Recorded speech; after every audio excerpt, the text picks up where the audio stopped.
Hello, Internet, and welcome back, finally, to Apocrypha. I forgot the name of the stream for a second. Thank you for joining us here. It's been a while. I was going over the last videos that that we put up, and I realized it was the end of May. I think we had the last one, so we took a month off. 2 sessions, not that big of a deal, but missed this game terribly. As you can see, we are a little bit short-staffed here today. Unfortunately, Birdie could not make it. Lindsay is out there watching, assumably. Hi, Lindsay. But wasn't able to play today. But we're going to carry on with the B squad. Yeah, I said it. Anyway, a couple of announcements before we get started, before I just continue rambling on and on and on. We had our some great streams over this last week that you can check out on our YouTube, youtube.com/GameKnights. We had our last session of Wild Space last week. We had some great video games played. We did some more Forest, which is up. I think the epic and thrilling conclusion of which is going to be going up on YouTube soon, but it's on a VODs for our subscribers out there. If you want to watch that, see how it all goes down, literally. And boy, does it. Yeah.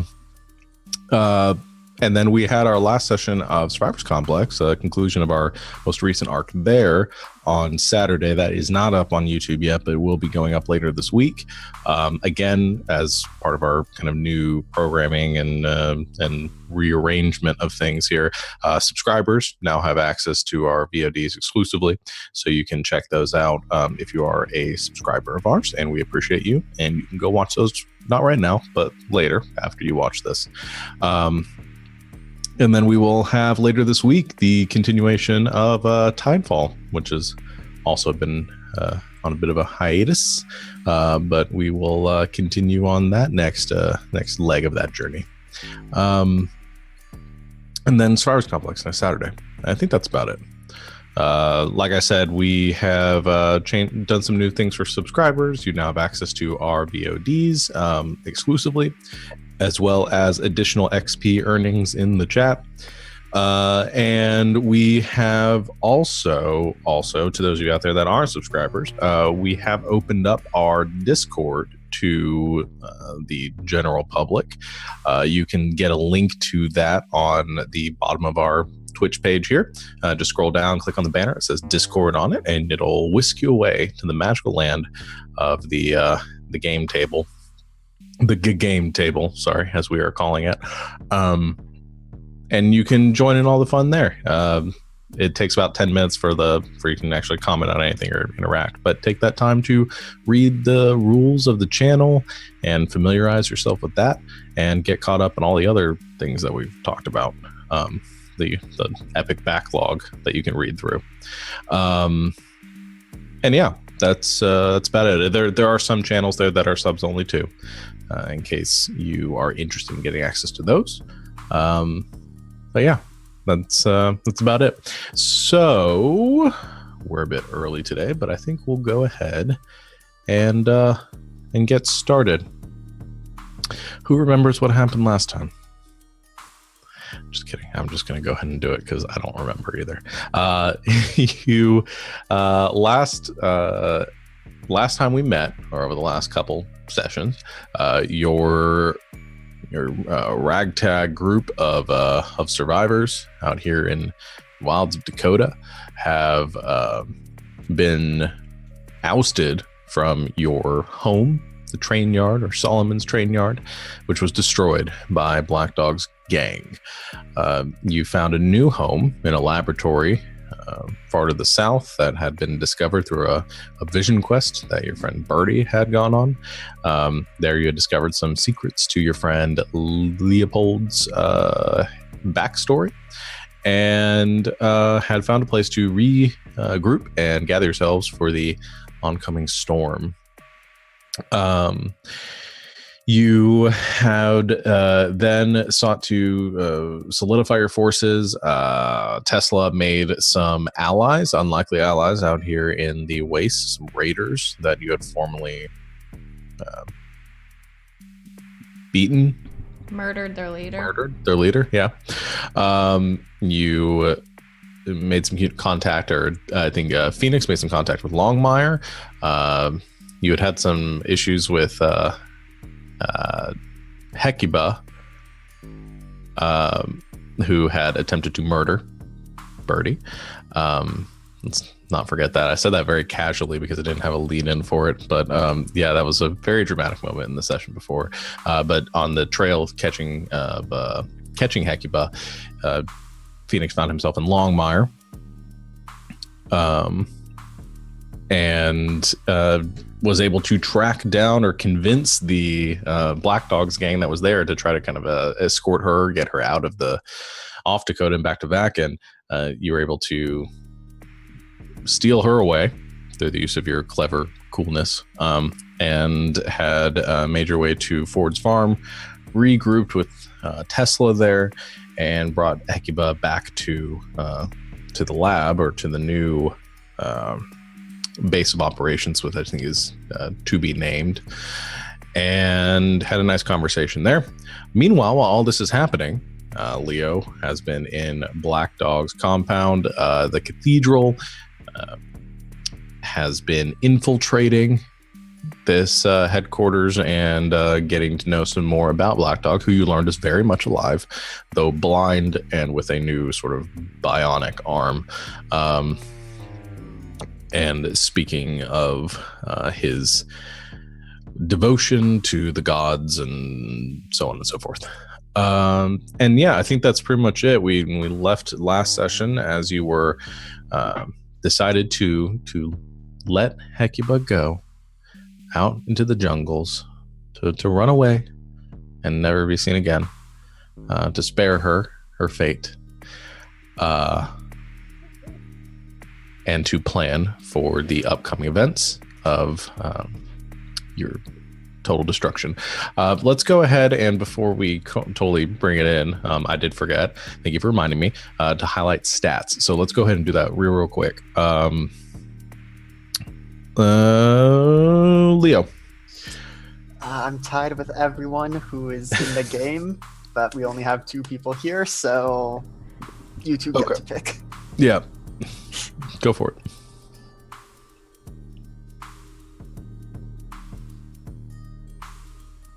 I'm going to say hard, considering what we're probably getting up to. Okay. I'm going to say cool. All right. Okay. Tesla. My highest is Leopold. All right. Also probably hard. Yeah. All right. And so hard. I'll say cool. Yeah. And Phoenix. It is a tie between everyone. Okay, so those of you that this worked out perfectly then. How so did you guys do this? I don't know. My history with everyone is like all over the place. Mine has been very steady. Let's go with cool. I'm gonna say hot. Okay. All right. And with that, we will go ahead and begin our session with a little a scene here. Far out in the jungles, we begin in a dark scene. Tall trees looming in every direction, pines falling wistfully down from above in a early morning breeze. You notice as there are figures crouched in the darkness, each one with a telltale hood pulled over their covered faces, with a emblem of a white dog skull on the front. we see Black Dog's gang gathered in wait. There is a gust of wind as a whale kicks up, and as the camera pans back, you see them crouched at the edge of the divide. A sheer cliff face stretching down and down to the blue waters below, far, far out of sight. As the camera pans, you see the other side of the divide. The ruins of the train yard blown away and dropped off the face of the known world. Much, much closer than it was before. And you watch as it steadily grows closer still, only about 50 or 60 feet off. There is a palpable tension in the air as the 30 or 40 soldiers, volunteers, men, women, almost children, crouched and waiting here with crude weaponry, some with guns, most with spears or other simple implements. They whisper amongst themselves. Some sit in quiet prayer and contemplation. They look out once again as over the eastern horizon, a bit of light begins to pierce through the gloom. Shades of purple and orange and blue intermingling in the new morning. There's a moment of still and of peacefulness at this time.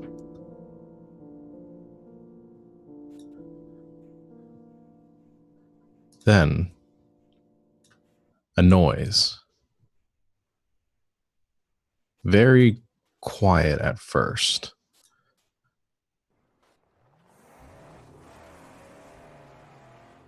It's the sound of an engine tearing over the horizon, one after another. Hear the sound of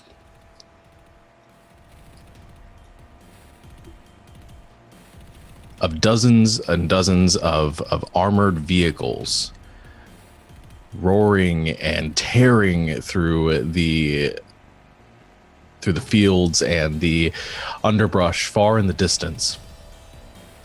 Unable to see the direction which they are approaching from, the huddled and scared soldiers of Black Dog's gang begin to pick up their weapons and point them out into the darkness. And as the last bit of sunlight pierces over the horizon, there is a rush and explosion of branches and leaves from the trees as the many vehicles of the train yard vehicles that have been prepared over the last few weeks come tearing towards the closing divide. And one by one, with screeching of tires and the throttling of engines, go tearing up and over the divide, sailing through the air and crashing down to the forests beyond.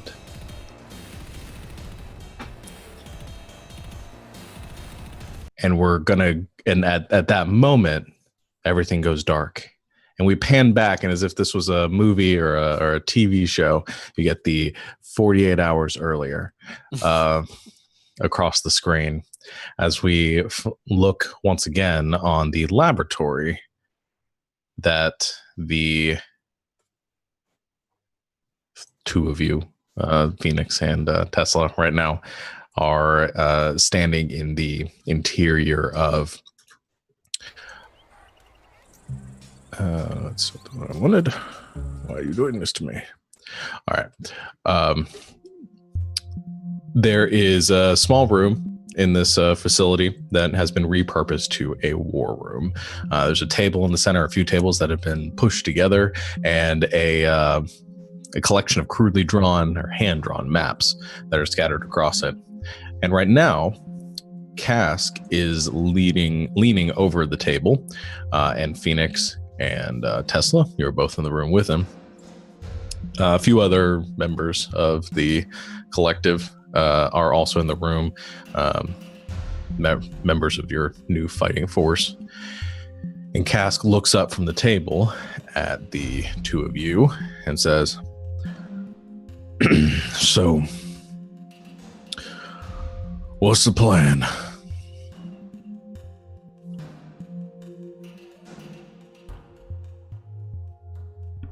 We ain't got much time to come up with one. The way I see it, we got about a day, maybe two, before that gap closes. That's going to be our best chance to get across. So far, all we thought of was drive in there, blow up everything, see what happens. If we're going to go for something a bit more concrete, we need to be out as soon as we get it. We need to work out where they're going to be vulnerable, and moreover, where we can go if things go tits up. Yeah, I mean, running in there guns blazing sounds like a shit ton of fun, but yeah, it's not going to get us real far. They're going to be ready for us right on the other side of that gap. And they got more than personnel than we do. Probably going to have some sort of ace up our sleeve. Any ideas? Our first plan sort of bit the dust. I ain't got much. We got a bit of supplies here that we've been able to scavenge, and haven't really been able to recover anything from the train yard. How did things go at with Ford? Any All luck right. there? He, I think saw things my way.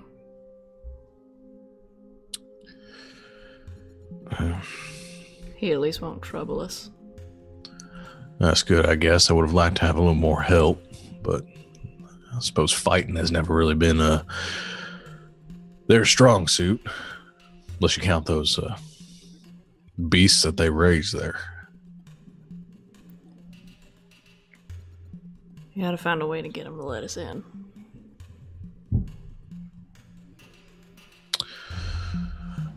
Well, he ain't got much time for diplomacy. What if I take point then? Don't know if they would have had a way to communicate between Longmire and their camps, between their base. As far as Elijah's aware, I'm still a friendly face.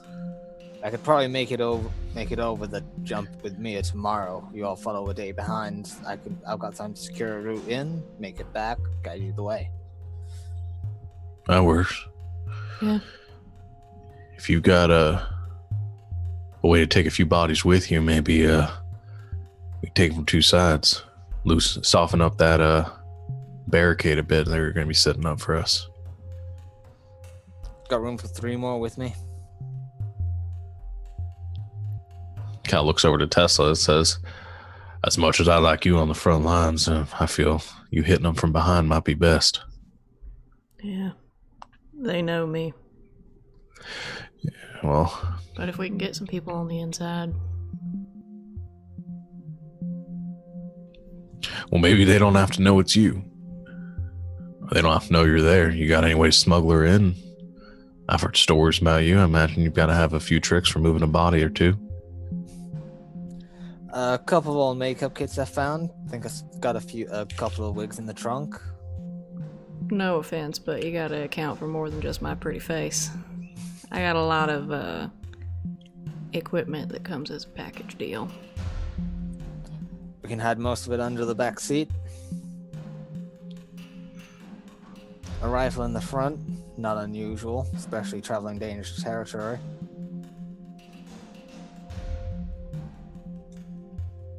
All right.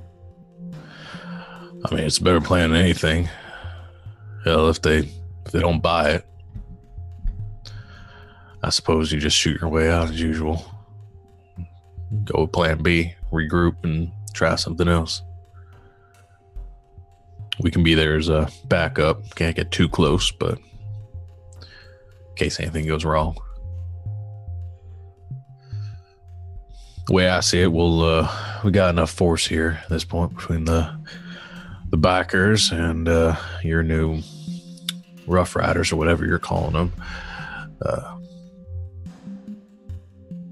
Should be able to break through if we have your back. Best plan we've got, I guess. Okay then. Any other thoughts on anything? Any assistance we got from Longmire or any other tricks you might have? Longmire wants to say other things because they've got plenty of eyes there, but cut off the head, they'll follow quickly enough. All right. I don't imagine Twist is going to try to enter into this fight. It's never really been her cup of tea, as it would. I doubt it, but I imagine they've got a lot of chaos going on around there right now. You did say that there were some of Black Dog's gang positioned there, right? Yep. In Longmire, there are Black Dogs not only in the bar, but also watching heck. Well, if they're still there, we should probably be prepared, or at least take a stop by, deal with them when we have the chance. Otherwise, they might cause trouble over here. We can probably spare a couple riders to head that way. And then this business over east of the farm, near the drop. So it look like there's many more over there. Took out a few cars, but this camp you talked about, is that going to be a problem? At this point, I doubt it. I don't think they've got any more transport left there. I still don't know why they set up a base there. What they're protecting. Probably watching Ford. Yeah, I suppose so. All right. So, not thrilled about it, but sounds like a plan.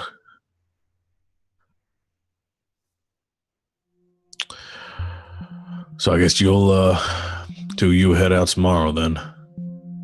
First thing. All right. Well, I guess I'll be staying here. Somebody's got to watch the, kind of looks around, and you see out in the hall and kind of in the hallway is trying to stay out of the rain that has moved in. Most of the, I guess you'd say the common folk, the people, Peasants. the peasants, no, but the people not interested in entering into the fray for whatever reason. That are unable to or unwilling to fight, and gives a nod in their direction, and says, plus I don't imagine Birdie's going anywhere in her shape, so should stay here in case, I don't know, in case Heck told them anything, and in case they're going to be coming here if they get the chance.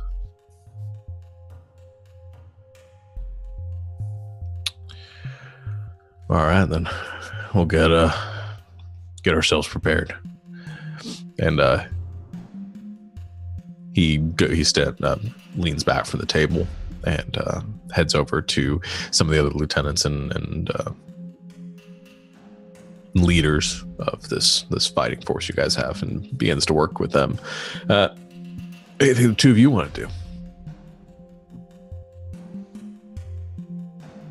Light a cigarette. Fair. You can do that.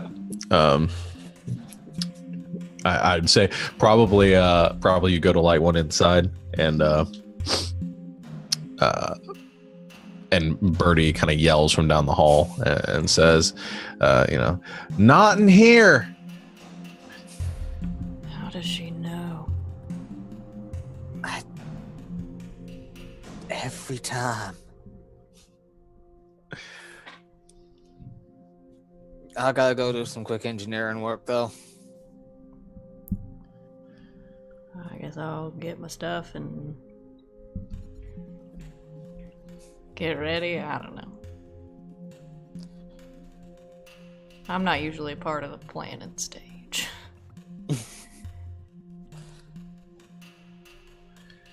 Come by early. We've got to work out how we're gonna make sure they don't recognize you on sight. All right. Okay, so you head out with your cigarette,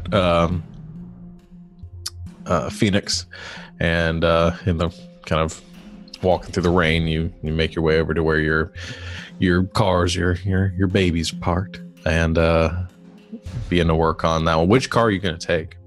I'm taking Mia, the hot rod. Okay. Probably a little less likely to get a shot at on approach. Here's my question. So you have your big tank. Are you lending that to the fighting force? So lending that to the big fighting group. Okay. Probably not. I'm going to make the wild guess that not to Tesla's gang, but that's up to you. I've seen that cars now.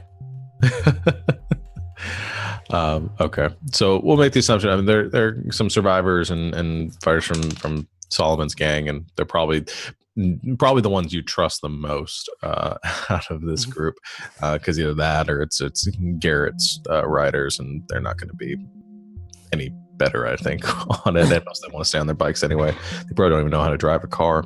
But yeah, so we'll say you find somebody trustworthy. Steve. No, I've got a name. We'll go with Ace. Much cooler than Steve. Much cooler than Steve. It's going to be the one that's taking care of your vehicle, and then a couple others that are mounting the heavy artillery. Cool. Any other scenes that you guys wanted to play out other than dress up? I don't have a scene, but it's a thing I want to do. I'm gonna tell Cask that I'm gonna send 2 of my people to. I already forgot the name of it. The bar place. Longmire. I have 2 of my people specifically that I want to send. That I think would be good for this job. So I'll pick them out especially and send them. And they're, once you clean them up, sort of the most unassuming and non-threatening of all of them. Okay. Both women, their names are Ivy and Clover. And they're like super cute and like small and just very unassuming, and also like murderous honey badgers probably. Okay. When you turn them loose. And so I just kind of instruct them to go there and act like regular humans. Okay. And try to kind of work their way in a little bit because they're cute and non-threatening. And then as soon as they get the opportunity to chop to pieces anyone with the black dog. Okay. Thing. So you're saying that there's like sleeper agents essentially. Like Black Widows, yeah. Okay. Fair. All right. Ivy and Clover. Let's maybe want to sing. All right. It's a different song. It's not Ivy and Clover. I can't remember now the song's not actually coming to my head. I don't know what you're talking about. No, you don't know the song? Silver and Gold, that's a song. No, Over and Over. With and. Something in Clover. No one knows what you're talking about. Oh man, that's gonna bug the shit out of me now. Okay. But yeah, so I instruct them to kind of worm their way in and then assassinate. All right. Black Dogs people. Girl power. Crimson and Clover. There we go. I got it. I just had to do it really quickly. Okay, so yeah, you get them looking presentable. I'm gonna have you roll, because here's the thing kind of playing into here, and that you would know. So one, your gang is not very civilized. Don't really spend a long time around people. Some of them have been to Longmire before, and it wasn't for the drinks, and it wasn't for the company. And there's only one other thing that Longmire does. So you kind of have to, I assume, probably give them a little bit of a talking to, like you're there on the job, not to get stoned. One drug each. Okay. That's your lip. No, I'm just kidding. Okay, if you want to set some sort of curfew for them, you can. But essentially, what I'm going to have you do is, I think you have a leadership move that goes along with your gang. I do. Yeah. It is Pack Alpha. Yeah. Yeah. So I'm going to have you roll that. Oh, good.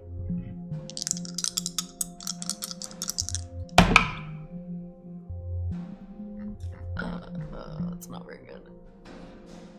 8. Nope. 8. 8. Okay. What do you get on a mixed success? Math is hard. On a you try to pose your will in your gang, roll plus hard. On a 10 plus all 3. On a 7, 9, choose 1. So they do what you want. They don't fight back over it. You don't have to make an example of one of them. On a miss, someone makes a bid, idle or serious, to replace you for Alpha. Okay, so you get to choose 2 of those, you said? No, just 1. Okay, which one are you choosing? I'm gonna do... They do what you want. Okay, and the other 2 were the make an example out of, and they don't fight over it says it. Otherwise, they fight back. And you have to make an example out of one of them. Yeah. Okay, so I think this is the scene that plays out then. When you picked out your 2, you're getting them ready. So Clover sort of puffs out her chest a bit, and she says, well, shit, Tess, I don't want to be the one that does this. I don't want to go near Longmire. Place stinks. I'm sorry, did I ask? No, but I don't want to go. Well, too fucking bad. You're going. Sort of looks around at at Ivy and some of the others that are around and says, "No, you just came up here. You called yourself boss of us just because you killed Bear. I don't think you can start telling us what to do like that without expecting something in return. What do you got for me?" What I got for you is your life. For one, a place to stay, food. I think she sort of takes another step closer to you, and she says, "Well, you're gonna have to make me."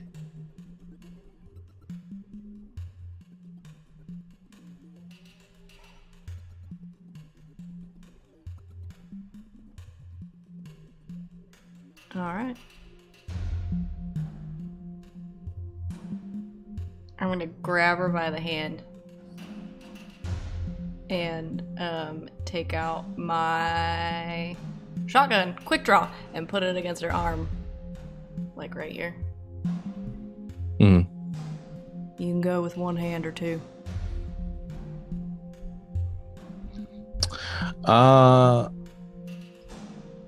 Okay, I'm gonna have you roll one more time. I don't want to do a bunch of rolls, but I'm gonna have you roll to go aggro. I want to do a bunch of rolls. I get XPs for these. I know you want to do a bunch of rolls. Ha! 12. 12. Okay, perfect. So on 10 plus, they have to choose to force your hand and suck it up, or cave and do what you want. And I think at point it's force her hand. And so you're gripping onto and the shotgun sort of pressing into her wrist, sort of cutting off the circulation a bit. And as she's trying to pull away from you, you're much stronger than she is, and holding her hand there. And you see a look of panic across her eyes and a bit of sweat beading on her forehead. And she looks over to Ivy for some sort of backup, and the rest of the game sort of takes a step back, and especially the ones that look to be downwind of the blood spray begin to take a step back. And she says, kind of grits her teeth a bit and says, fine, I'll do it. You're the boss.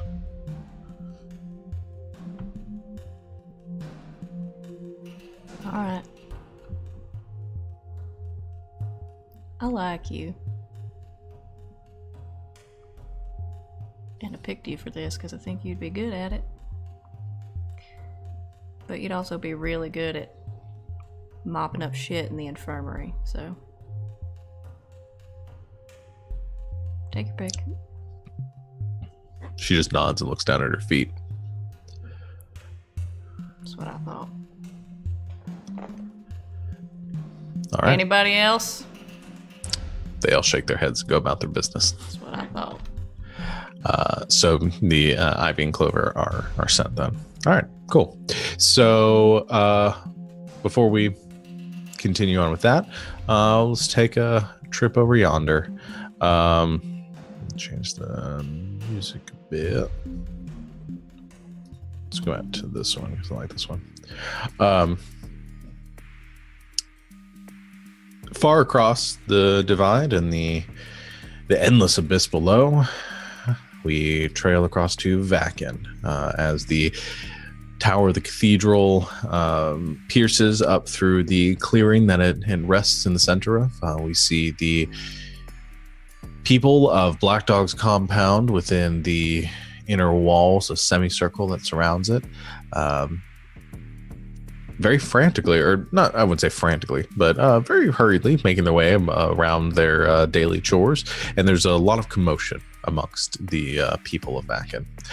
And we come into Leo, as you are... What do you think Leo's been doing in his time here? You've been here for a couple of days at this point. I guess, what have you been doing to sort of blend in? So, to blend in, he's been doing, some of the smaller chores, helping keep the settlement tidy, running some of the more mundane, menial jobs, but using that as an excuse to, figure out guard routines, where storehouses are of stuff, Okay. Guns and ammunition and all that, figure out where the important stuff is. Okay. So here's what I think. I think I have a job that they would have given you. So I think Kit would have advocated that you're one of the more intelligent of the refugees, I guess is the best way to put it. It's the way they look at your group. But he kind of advocates for your utility there. And I think Black Dog entrusts you with helping with some of the provisioning, going around with a manifest or an inventory and taking stock of everything that they have: food, supplies, gas, including ammunition, weapons, armaments. So I think you get a very good read on most of that. I think you noticed a couple things about the cathedrals you do. So like I said, most of the community lives outside the walls of the cathedral itself, and they refer to the interior where the bazaar is as sort of holy ground, that the trade and the business that goes on there, the reason why it's done within the cathedral itself, is that is a holy place, and they know they'll get fair dealings and honest trade there as a result, to keep things peaceful. sort of like the old temples and in Jewish tradition. So there's a bit of that, and then you notice that one other thing. So Black Dog comes out pretty often to this holy area and gives sermons and talks to the people, tells them about the better days that they'll see, and he goes on and about a lot of, I think, what you would probably recognize as it's nice, it's uplifting, but it's mostly meaningless that he's talking about. He's not stirring them to do anything other than just have patience and have faith. But there is something a little bit, he references a couple of things during your time there that I think probably would stand out to you. Is that one, he talks about the gods that saved him, that saved the people of the cathedral. He references them very often. And then two, he has some sort of sanctum that he goes back to, and he's not seen mulling around the people. He doesn't often eat or relax around the people of the train yard, and that there is a room or some sort of chambers that he goes back to during the rest of the day when he's not out. There's a word, evangelical. I can't think of the word I'm trying to say. Evangelizing is the word I was looking for. He's not out evangelizing. He is. He's back there, and nobody else is allowed to go back there. But yeah, so you get an idea of what they have, and they're very well provisioned here. They have probably 15 or so vehicles, ranging from small buggies, ATVs, to larger sort of Humvees and tank-like vehicles. They also have a wide assortment of weaponry, very well maintained. There's not a lot of it, not enough to arm everyone, but there's assault rifles, shotguns, pistols, as well as bladed weaponry. And yeah, I think that's about what you get in your couple days there. But today you are making your way through through your rounds and getting inventory, and Black Dog comes out into the community area, near the huts and outside. And as he steps out, the people of the cathedral gather and await his words. And you've been noticing a bit of hubbub around. There's been some of the members of the gang, his army, essentially, that have been very busy today in stocking their vehicles and getting them fueled up. And he comes out and he looks over the people and he says,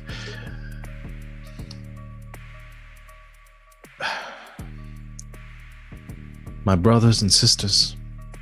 That's not the voice.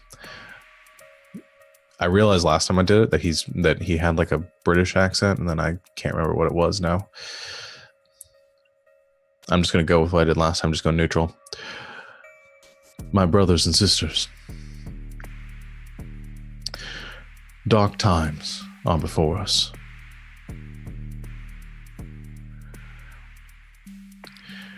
The divide between the land of, well, as our new companions can attest to, treachery, of darkness, is fast approaching us. The divide closes soon, and we have to prepare. There are some that we have been told of that had survived the judgment that were brought down upon them, and I fear their wrath here. I do.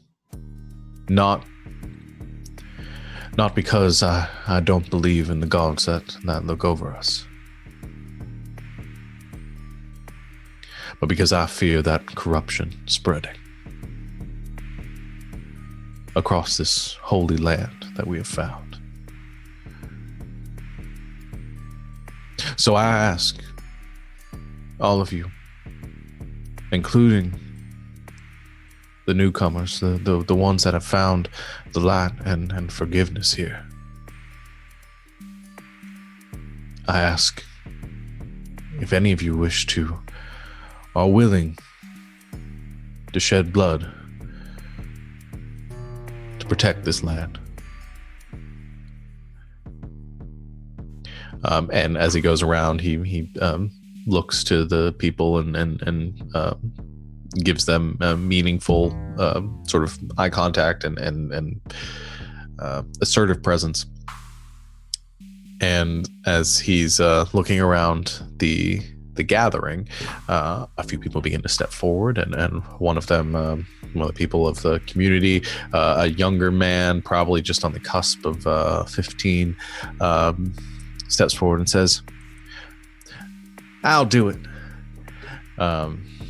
And you see his mother behind him with sort of a look of pride upon her face, a sort of older woman that seems to be crippled with gout, that is sort of resting on the edge of one of the walls, and he looks back to her, and so then there's this domino effect of others stepping forward, men, women, old and young, that begin to volunteer and step up, and as each one of them does, Black Dog walks over to them and says, and gives them thanks, and just gives them a simple thank you. Thank you. Thank you. And he gets over to your group, Leo, who are still mostly gathered together, and looks over them and says, I don't expect any of you are thrilled at the idea of raising arms against your former friends and family. And I won't expect any of you to volunteer. And there's a moment of tension and silence. And then one of the members of your community steps forward, looks around, sort of a late 30s woman, who was never, I think as you probably know, Leo's one of the strongest sort of advocates against Solomon and some of the decisions made before the train yard was destroyed. And she says, "You've been good to us. I'd like to help." And there's a few others that step forward too. And Black Dog goes up to each of them and thanks them. What's Leo doing? Weighing whether or not to agree and maybe be handed a weapon and be put in an advantageous position, or not tip them off that anything weird might be going on with that. So certainly keeping track of which members are agreeing to help, maybe paying some of them visits later on. I'm checking the thing I have that lets me more or less brainwash people. Doesn't seem like I have a limit on how many people I can do that to at a time. So that may be a thing. So yeah, I think right now just keeping track of, who is agreeing to help, and also those who are, most visibly surprised, shook, looking betrayed by the people who are betraying us. Okay. I think you see, actually, I think this would be a good time to do, maybe read a well, I don't know if this is appropriate. Let me see if this works here. Yeah, I think this works for read a charge situation. Read a sitch. So I'll have you roll plus sharp. Can do. Just double checking. No, I don't think, because there is a brainer thing that lets you roll plus weird for that, but I did not take that one. Okay, so rolling plus sharp. That is a 12. Nice. Okay, so you get to ask 3 questions from that list. Let me pull up the list. I'll go and read it for the audience. Where's my best escape route? Way in, way past. Which enemy is most vulnerable to me? Which enemy is the biggest threat? What should I be on the lookout for? What's my enemy's true position? And who's in control here? So you can interpret loosely. Yep, so I think what's my enemy's true position is going to be, how many of the people stepping forward are honest, or does it seem like any of them are stepping up so that they might be able to help out when the time comes? Okay. So that question, you're watching as, I think as you referred to her, Gina, so we're going to call her, steps forward and volunteers. She is being, I guess, truthful and in her intention to fight for this place. And there are a couple others that volunteered quickly after her that you get the distinct impression, knowing their history and have seen them, they're in the same boat. There are 1 or 2 that volunteer after a bit of hesitation, and you watch them. I think you get a pretty good insight. You've spent enough time with these people, and you're a little bit creepy and can understand their motivations a bit better than most. They don't seem to be enemies of yours. They seem to be taking advantage of the situation. And actually, I think at that point, as you're seeing that, Kit, who's been sort of gripping and gritting his teeth a bit, you've noticed, and gripping his hand, puts on a smile and steps forward and says, "I'd like to help too." And Black Dog smiles and looks at him. What's your next question? Let me pull the list back up.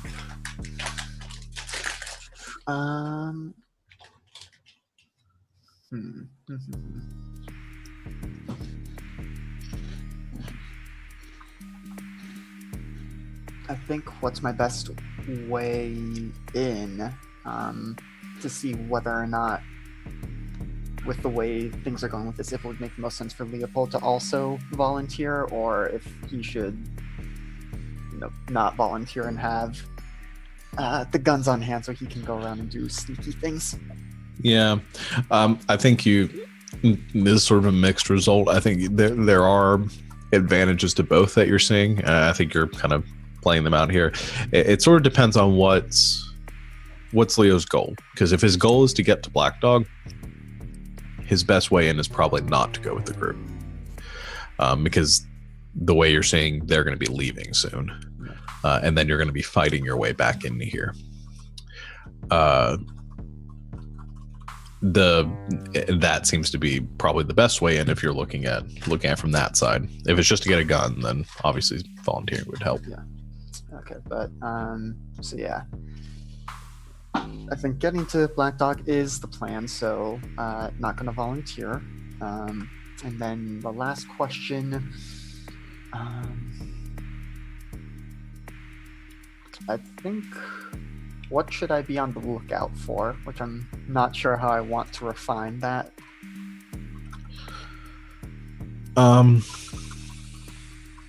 mean, I guess the question is, with the decision to stay, how best can I take advantage of this?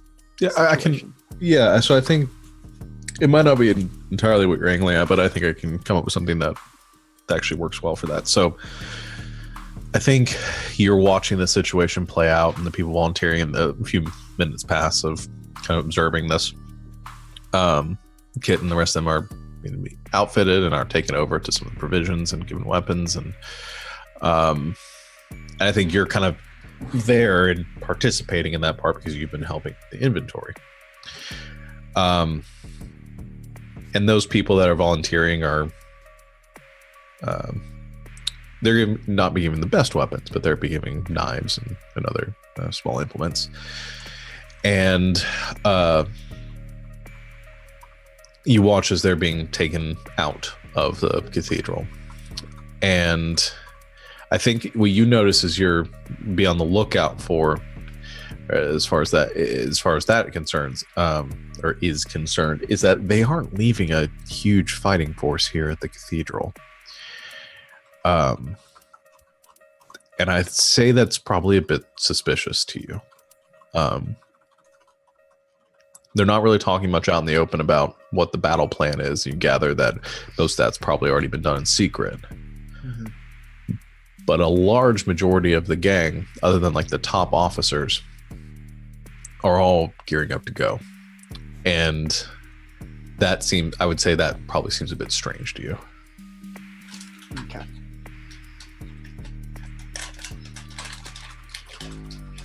Okay. I have, that informs what I want to do. I don't know if I should talk about that now, but basically I want to find someone to interrogate with weird psychic things and try and find out what they're planning, but do that as, sneakily as possible.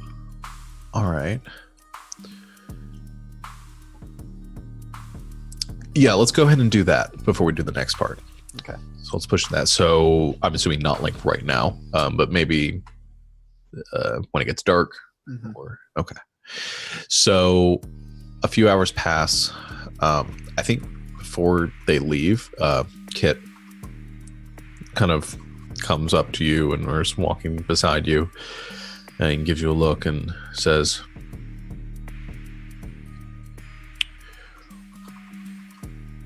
"We're going to take back what's ours, okay?" And kind of looks around, like choosing his words carefully.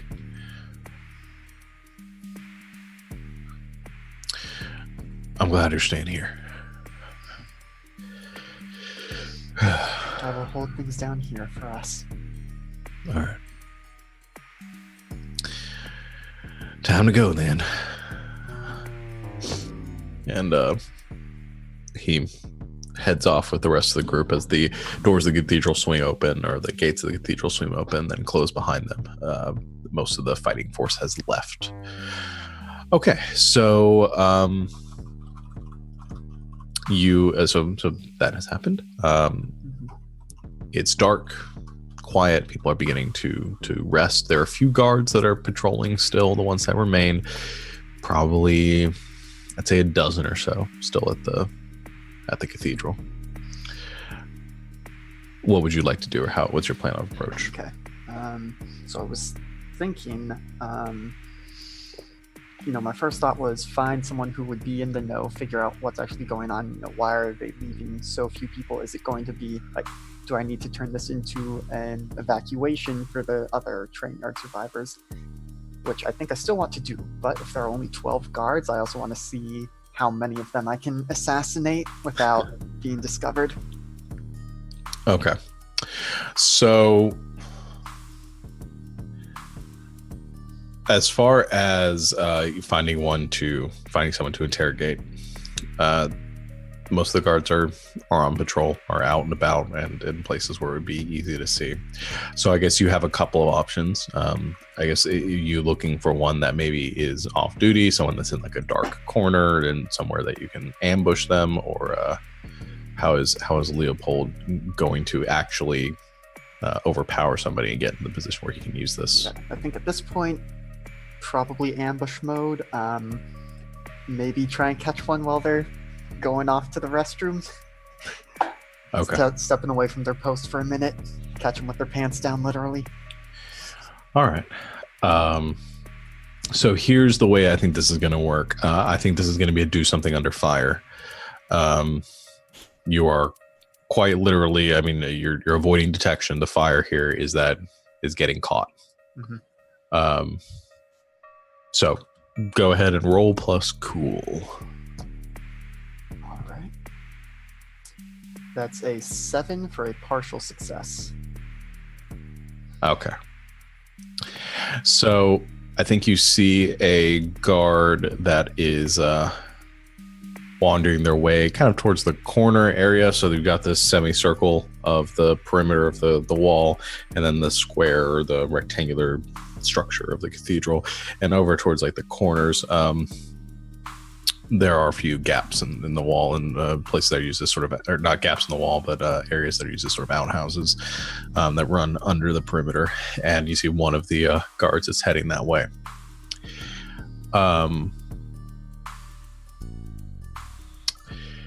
I think you begin to follow behind them quietly. And as you approach from behind to get the drop on him,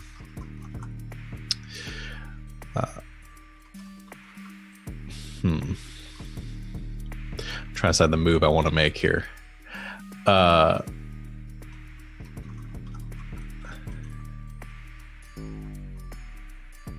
think the guard...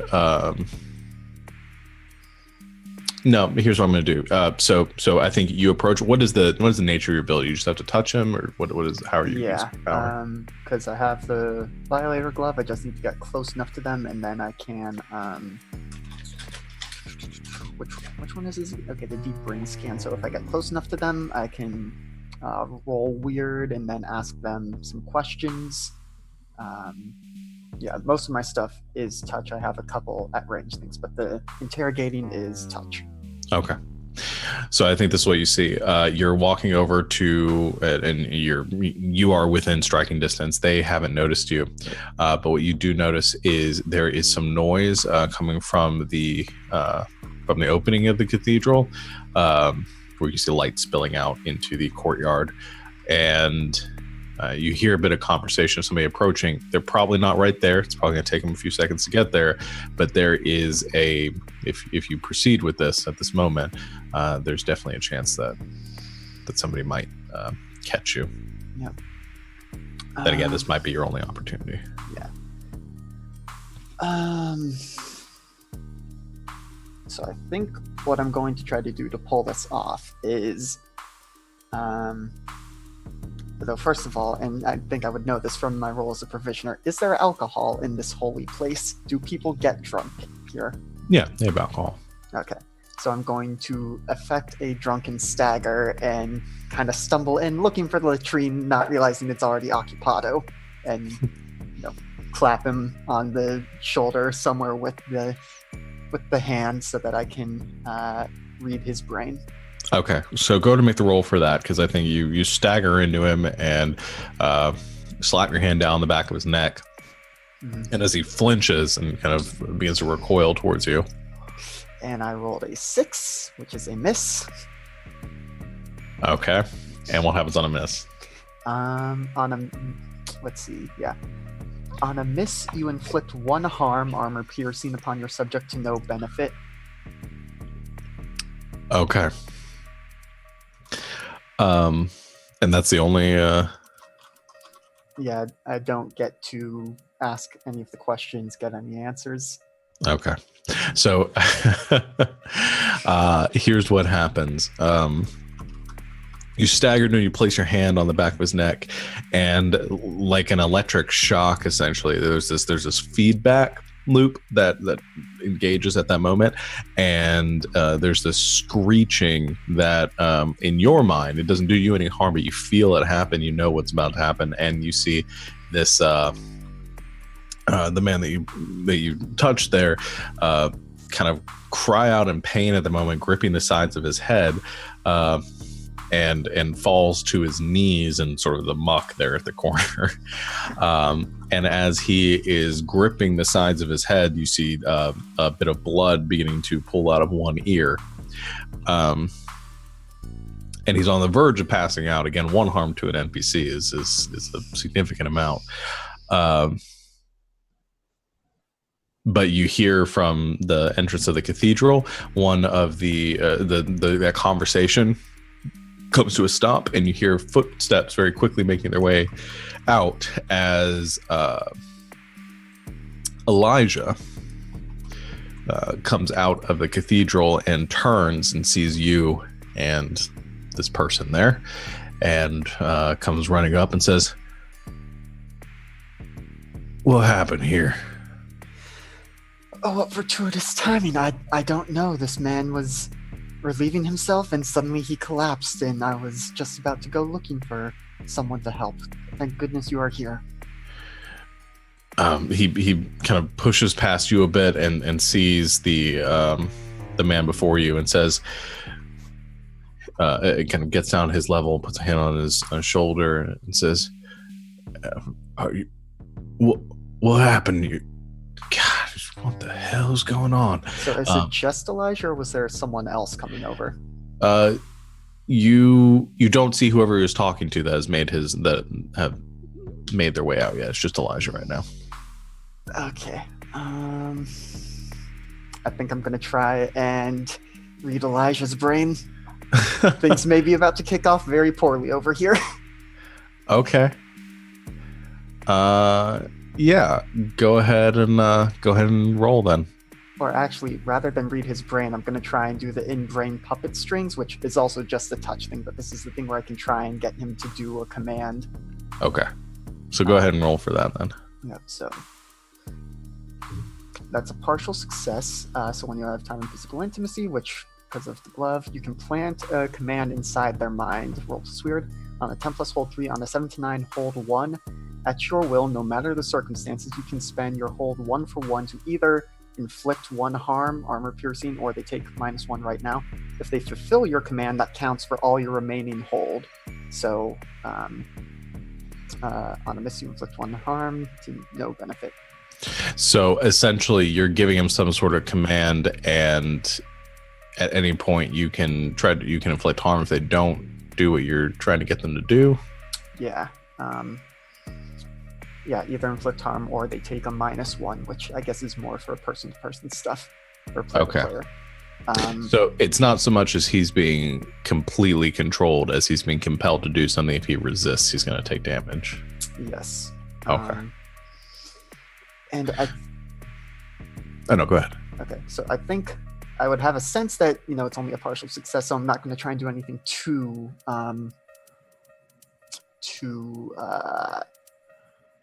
tricky. Oh geez, what do I want to ask him to do now? This is why you think things through. I am going to suggest to him that he wants to he's not going to, no, that's oh geez. I think that he is going to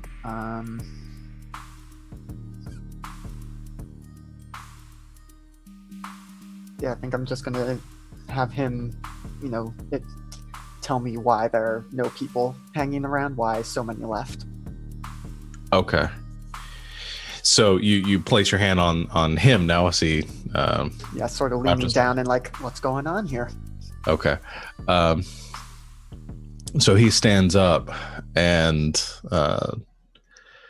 looks down at him. He says, "I don't know how that happened.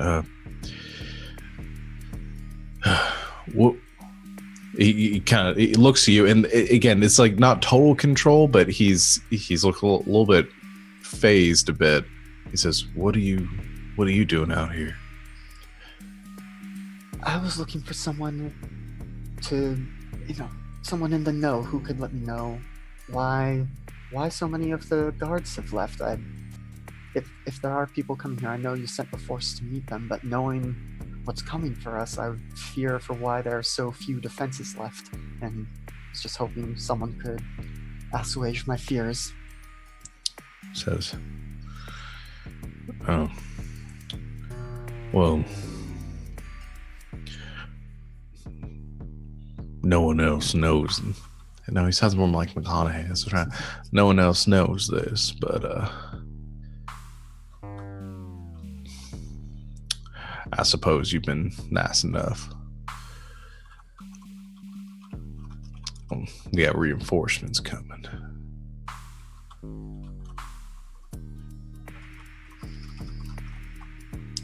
That is certainly news that I would like to have heard.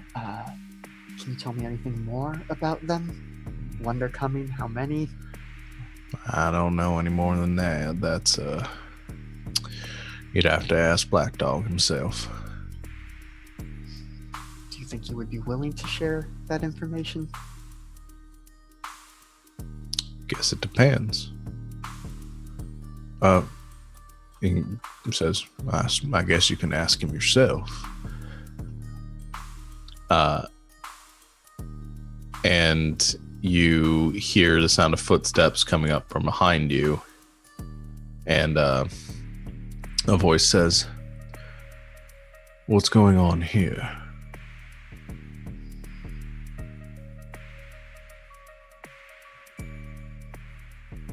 Is that Black Dog? And you do hear Black Dog, or you do turn around and you see Black Dog standing behind you. Snowblind eyes kind of staring out into the darkness. Says, "Elijah, are you okay?" Elijah is kind of shaking his head as now the hold is worn off. Says, I don't know what just happened. And the other man begins to stand up and he staggers. He says, looks at you and says, "The fuck did you do to me?" And as these three are standing around you, Black Dog kind of, he places a hand, I think, on your shoulder at that point and says, "Why don't we go inside and talk?" I sort of give him a smile and a nod, and I'm just, do I want to kick things off right now? No, I think I'm gonna wait just a bit and go with them for now. But yeah, that's how we'll play this for now. Okay, and they lead you inside the cathedral. So let's go ahead and go back to the train yard, or the train yard survivors, as you are all at the lab right now, and I think we've gotten the car loaded up with what you've needed.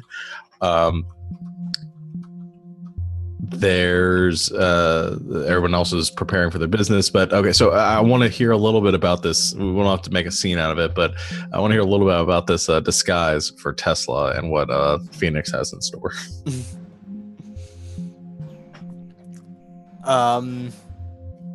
Just a few odd bits and ends Phoenix is laying around for smuggling people or other. Long black wig, cover up the prosthetic hair.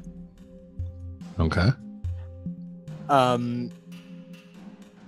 Something akin to a hooded traveling cloaks, so hood, wrap around, hide, close the body. Mm-hmm. And then a little bit of makeup, just added like some what looks to be some more facial scarring there, and something just to change the angles of the features a bit. I'm sure Phoenix is an expert at contouring. Did you just make me a D&D character? Yes. That's what I'm getting here. You're the... You find Phoenix's character sheet on the back seat. Everyone's a level 1 rogue that's ever existed. Yeah, pretty much. Okay. And a dramatic scar across one eye. There isn't really like a... this isn't really something I think it's appropriate to roll for, but what I'll say here is if you spend 1 barter for this, we'll count this as +1 forward for Tesla to sort of blend in this situation. She has to make any rolls. Okay. Every guy's dream. And the two of you load up in the hot rod, putting the weapons in the back. Tesla, you're loading up everything under the back seat. Yeah. Well, I'm putting them in different places around the car. I think I have knives, some knives. I have many knives. I have infinite knives on my person somewhere. The small ones. Okay. Sure. And then I'll put the big stuff under the back seat, and then probably like a shotgun under the front seat. What else have I got in here? I think that's everything. Yeah, and then the grenade tube and the sniper rifle in the back. Yeah, probably one of those has to go in the trunk, but I'll put the grenade tube in the trunk. Okay. Well, no, I changed my mind. I'll put the grenade tube under the backseat and the sniper rifle in the trunk. So I'm gonna have time to set up a sniper rifle, a sniper rifle. Then I probably have time to get it out of the trunk. Okay. All right then. I have an unrelated question. Sure. Has enough time passed that I don't have a tick of harm anymore? Okay, yeah, I'll say you've healed at this point. Does anybody else have any harm? Yeah, you've healed now too. Okay. So the two of you in the dead of night load up into the. I forgot what type of car. Was it Camaro? Why do I think it was Camaro? I believe so. Okay. Load up into the Camaro and go roaring off into the darkness. I assume it's just the two of you, unless you're bringing somebody else. I realize we never really addressed that, but... Do you want to bring anybody else? Is there room for anyone else with all your guns? They all fit under the seat. I think. There are a lot of nooks and crannies for smuggling things. At least one of them still has drugs in, let's be real. Sounds right. In case you have to make your quick escape. Yeah, I mean, it's up to you guys. More people than them. You got more people. The pros and cons along with that. You could probably pick one more person in the Camaro if you wanted. I don't know who it would be. I'm not trying to insinuate there's somebody else that needs to go with you. I was just asking if you bring one more gang member. Okay. Named Echo. Okay. Who doesn't talk. Ironic. Okay. Who had their tongue cut out in a terrible show of power by a previous gang leader. So they don't talk.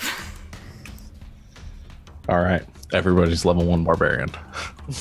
You remember that time you were like, let's play this game. It's going to force you to be creative. I like it. Okay, so Echo in the back seat. Yeah. And the two of you in the front. She's awesome. Okay. So the three of you driving off out of the away from the laboratory, the new compound. I think Cask preparing things and letting you know, kind of waving you off and saying that we're going to be right behind you. And he sends a couple of other bikers along with you, kind of to escort, but keep their distance. So over the next few hours, you tear off across the lands of Dakota.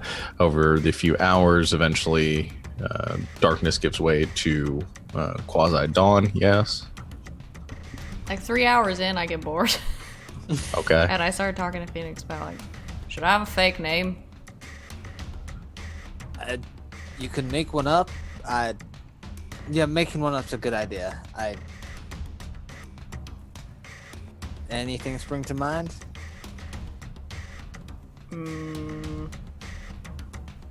A couple, but they're all the names of guns, and I feel like that would give it away. How about Alana Edison? I hate it. All right, let's do it. Echo just sits back there quietly. Okay. And eventually, as you pass the plains that would lead you to Ford's farm and continue heading north towards the train yard, the bikes that are accompanying you sort of peel off, falling a little bit behind, and you burst out from the tree line and see the divide ahead of you. Very, very close to closing. Probably about at this point, probably about a 50. Well, last time I said around 60 feet gap. It probably wasn't quite 60 feet at that point. It would have been much closer. Right now, it's probably about a 60-foot gap. And you are driving right towards it. You gonna jump it? Oh, yeah. All right. Them Duke boys. So just big old smile on my face, sat back, just full pelt. I would make you roll for it. Here's the thing.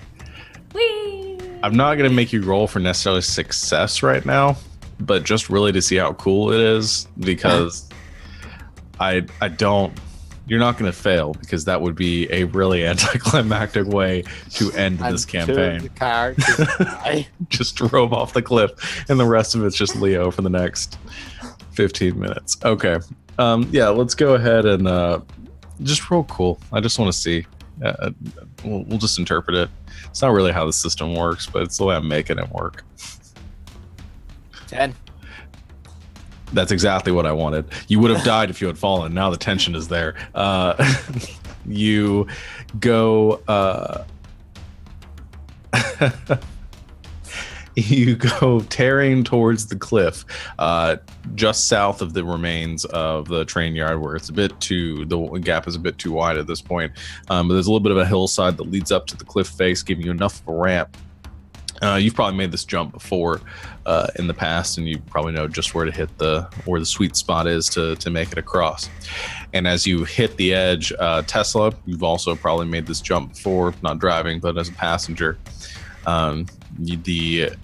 There is that moment of nausea as the car hits its apex. You feel that sense of weightlessness as it continues tearing towards the trees beyond, and you brace yourself at the last minute as it goes crashing down into the underbrush, where the ground is soft and has been subjected to impacts like this many times before. A bit of trees cleared out. The car spins just slightly fishtailing, but Phoenix corrects, causing it to slide and drift for about 20 or 30 feet before pulling off the throttle and letting the car sort of coast a bit to a stop. And I go, woo! 10 feet short of my record. And I'm the best friend to have along for this. Echo is just in the back panicking silently, having never made this jump before. And there's a moment of silence for a bit until you hear crashing through the underbrush as 20 or 30 people come rushing up to the car, a few of them in the front with guns drawn and pointed into the cab. One of them steps forward. A familiar face. You see Kit with a gun in hand, pointed into the vehicle, and he lowers it almost immediately as he says, "Phoenix." That's me. Nice to not have to introduce myself for once as well. No. What are you doing here? And someone pushes him to the side. You see I need a name. Steve. No, it's not Steve. It's someone you have seen before. Actually, I don't know if Phoenix saw. A woman, thin with dark skin, and she comes kind of pushing up to the car. She's got a pistol in hand, and she still has it trained on you. And she says, "Now, you're starting the party a bit early, friend. What are you doing here?" Got a passenger, want to transport up here? Paid well. Passenger. She looks into the cab and sees Tesla and Echo. Says, "And who are they?" Don't know much about the mute. Been told her name's Echo. I just someone along for the ride, I think. Front seat goes by the name of Alana. Don't know what she's running from. Tend not to ask. People get a bit iffy when you want too much information, but got paid handsomely. Was able to get rather drunk a couple of days ago. All right, go ahead and I'm gonna have you roll to seduce or manipulate somebody. Just when you try to seduce, manipulate, bluff, fast talk, or lie to somebody. So I think that fits. And does the disguise give me the +1 forward here? I'll let the +1 forward just kind of go for this whole little car of people right now. So yeah. Oh, 9. Is that with the +1 or is that? Yeah, that's with the +1. Okay. So 9, choose 1. Or no, that's for PCs. For NPCs, they're going to go along with you, but they need some concrete assurance, corroboration, or evidence first. Okay, so I think she says she lowers her gun and she looks at you and she says, "Now you're Phoenix, right?" That's me. You've heard of me, right? Do I get to use my my reputation ability here? Yeah, I mean I think she's heard. Go and roll. You can go and use it. That's another 9. And then what's the effect on that? On a hit they've heard of you and you say what they've heard, the MC has them respond accordingly. On a 10+, I'll have +1 forward for dealing with them as well. On a miss, they've heard of you, but the MC decides what they've heard. Okay, so what have they heard about you?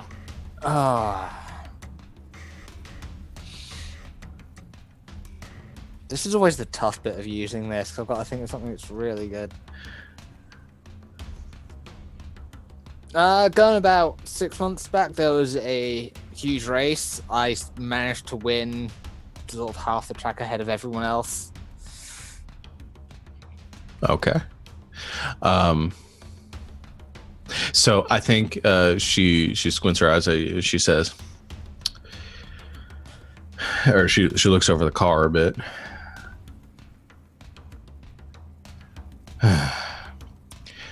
I don't suppose you're here to help out, are you?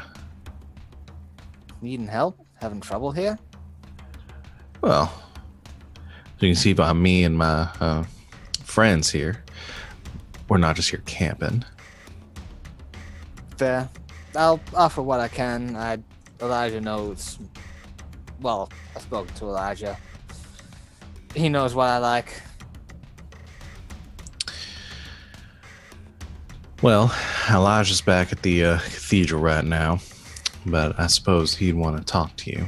So, here's what I'll say. We'll let you through.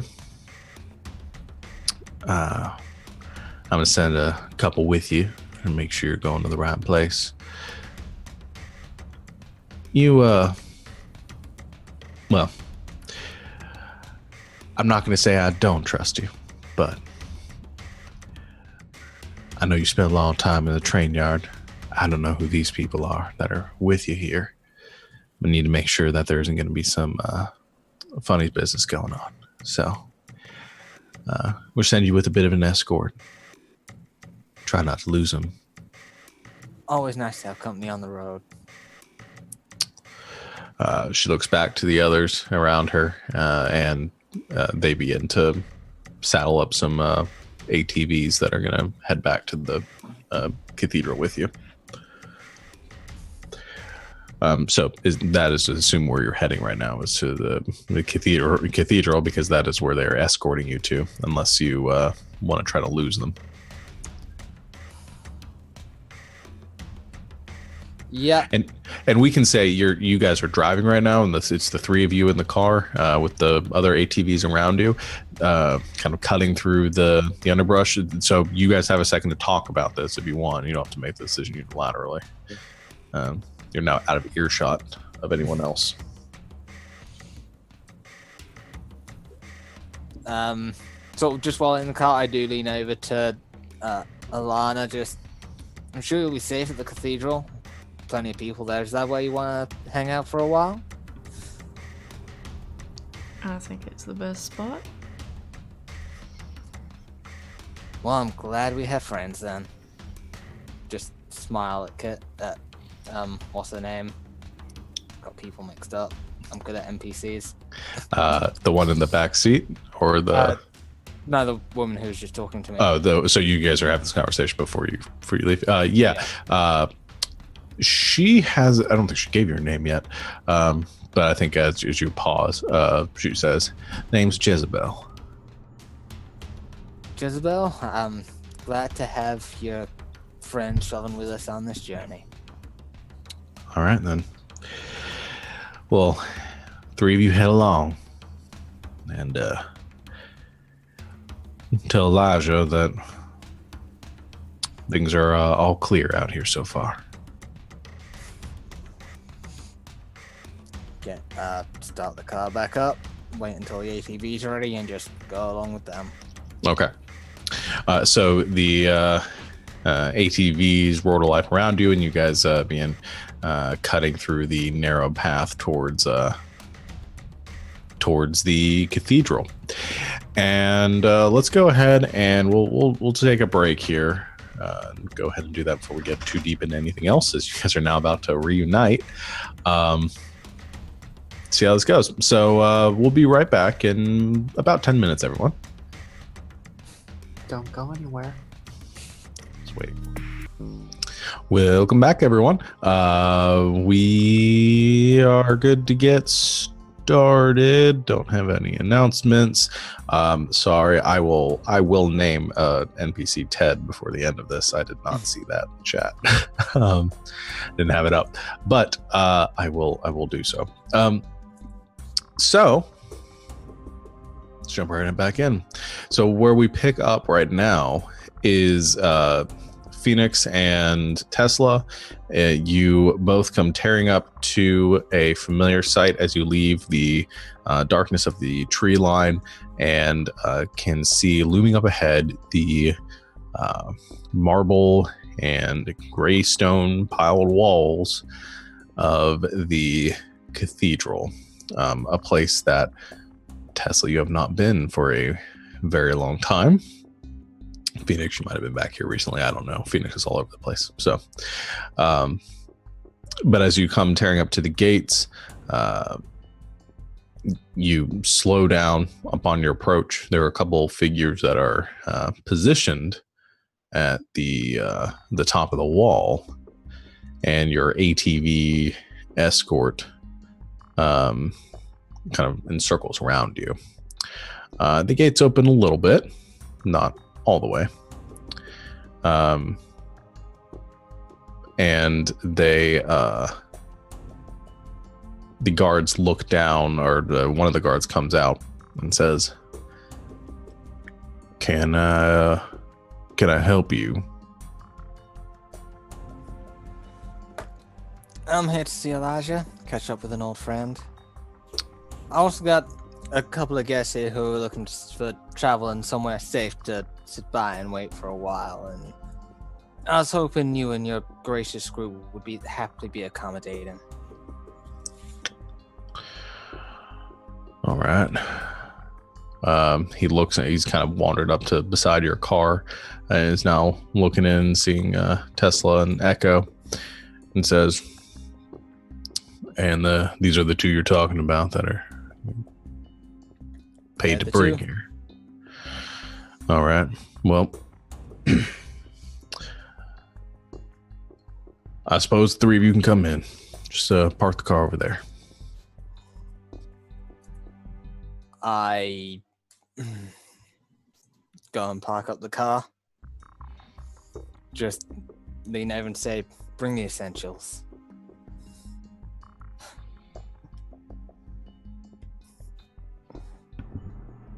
This is me internally thinking about how I can hide a shotgun on my body. The shotgun, I'd say in the cloak that you were given, because you did narrate that it was a large sort of traveler's cloak. I'd say you could probably hide a shotgun. Okay. The grenade launcher, the sniper rifle, probably not going to be able to. Compromise. Can I hide some of the grenades? Okay. I'd say you could probably grab a couple grenades. Okay. So Echo probably hands them up to you from under the seat. Try not to look suspicious or duck down too much as the car is being pulled off to the side of the gate. And Phoenix puts it in the park. So you hide the weapons on your person. Phoenix, you lead the other two up back to the gate where this person standing there gives the three of you a look over and gives a smile and says, "Welcome to the cathedral," and motions for you, the two of you or three of you, to enter. I walk in. Follow him. Okay. I'm gonna Rewind keep a bit. Echo like close to me. Just Okay. Rewind a bit. Back to earlier that night, as you are now in the morning of, there is a, actually, I'm going to say by the time that you guys are there, say it's getting the late afternoon, the time it took you to drive to the cathedral. So that works better with the rest of the timing of this. So,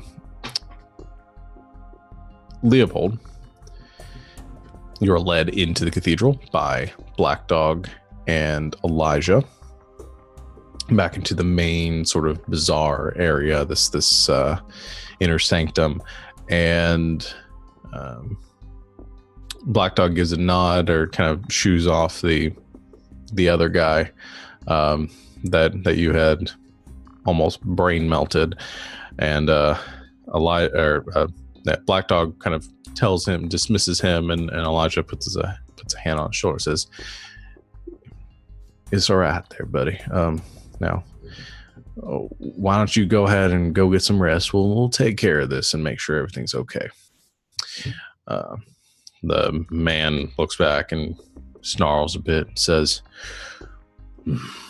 "I want a piece of that one before it's over." Kind of looks at you and gives you a glares daggers in your direction, Leo. I just give him a very blank, like, slight smile back, like, what did I do? And I think he just continues to snarl at you, and then eventually the anger sort of fades, and he just doesn't really know how to respond to that, and awkwardly looks around the room, and then leaves. And Elijah shakes his head, looking down at the ground as he does, and says, "All right, well, Ted's a simple man, but I don't think he was making up that you did something there, Leo. I don't know what happened out there. But we need you to go ahead and tell us what's going on." I can do that. Question, how many people in general know about the psychic maelstrom? I think it's something that, people refer to it in different ways and tap into it in different ways. I think most people have some sort of appreciation or understanding that there's something strange in the world. Okay. So, and we're still more or less out by the latrines, just Elijah and Black Dog and me, or have we gone in? Okay. You're in the cathedral now. Gotcha. It's lit here by lanterns. There's the open ceiling. But there's nobody else in here, it appears, except for you and Black Dog and Elijah. Okay, so I think I will start by just saying, you know how there are some odd things that happen in this world that can't be explained. One such thing is that, and I sort of hold up my prosthetic and say, this will sometimes act as a conduit for some of that, and it was just extremely unfortunate timing that it chose to act up when I approached Ted there, when I was, as I said to you, seeking reassurance. I certainly meant him no ill will. Okay, go ahead and roll to manipulate. Okay, and this, I got the hocus move that lets me roll weird instead of hot. That's helpful. Yep, because now I got a +2 instead of a -2. Which I needed, because that is a 7. Ooh. Okay. So go along with you. We need some concrete assurance, corroboration, evidence first. Okay. So Elijah looks back to Black Dog, and Black Dog takes a step closer to you. Says,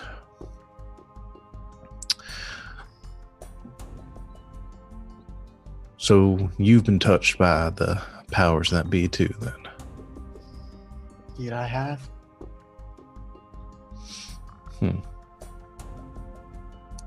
You don't strike me as much of a believer. I will be honest with you, I am not. But just because I don't believe in the gods doesn't mean they aren't working their will through me. Now does it? Gotta find the voice because that wasn't the right one.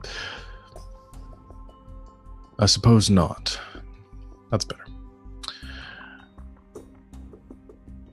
But I still sense some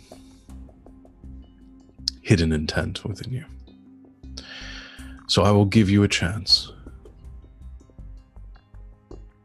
Tell me about your father.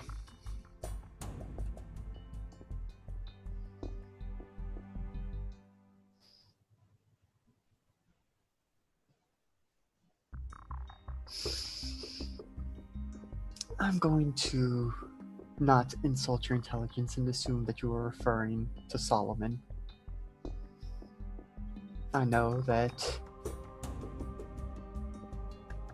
you and he did not see eye to eye, hence your decision to take him out, which at the end of the day, regardless of the nature of our relationship, you are still responsible for killing my father, which means more to some than it does to others. I am still coming to terms with that and what his end means for me. There's part of me that wishes to grieve him. There's part of me that feels he was simply holding me back. And I am trying to decide which Solomon, the kind, caring father, or the one who used me as a tool of fear, which one is the Solomon that I want to remember, and which is the Solomon that I want to leave buried.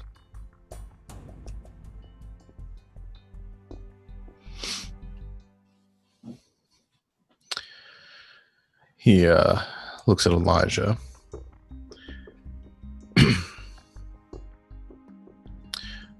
Or towards Elijah.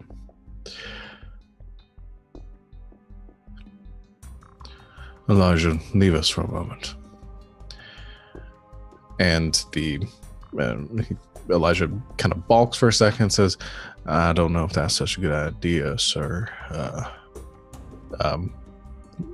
John holds up a hand and says, please. Elijah nods and walks slowly out of the room, keeping an eye on you as he does. Black Dog says, follow me. And he begins walking you back towards the rear of the room and down the hallway that you've seen him disappear down so many times before. And as he does, he's speaking with you. He says, you are correct in that your father and I did not see eye to eye. I respected Solomon for what he stood for and inevitably died for. But I also believe that his passing has laid the foundation upon which we will rebuild. This divide between your people and ours, well, it does nothing for us. I merely seek to show those here the light that I have seen, the light that blinded me. I understand your,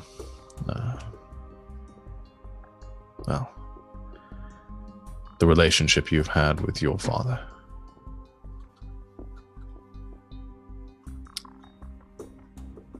I didn't know mine, but I did know the previous leader of this cathedral, this community. He was a cowardly man, a lazy man, sought nothing more than to carry himself on the backs of those that worked hard and toiled within these walls.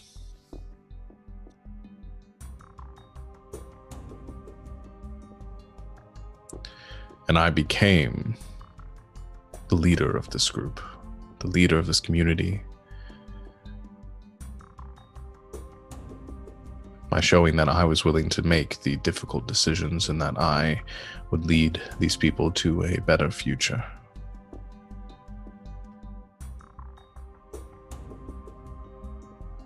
Do you believe in the gods? I certainly believe in something. For me, it's voices. Whether or not they are gods, I cannot say for sure. But I know that there's something out there, some higher power that exists and speaks to me.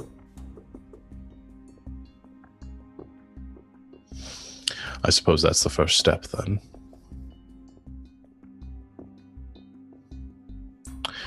And what would you do upon meeting this higher power, the source of these voices that speak to you?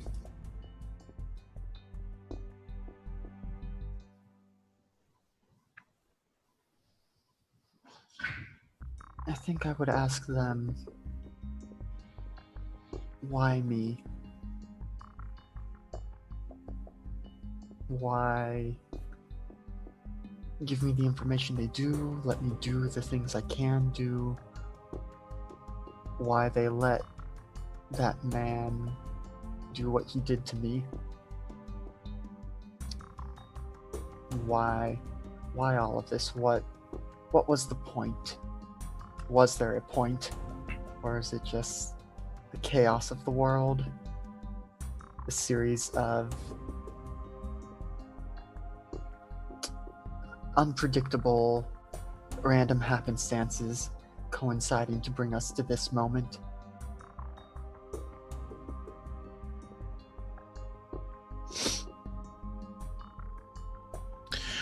He begins leading you up, and as you've gone down this hall, up a flight of stairs, which seem to spiral upward. You're not sure how many stories you've climbed at this point.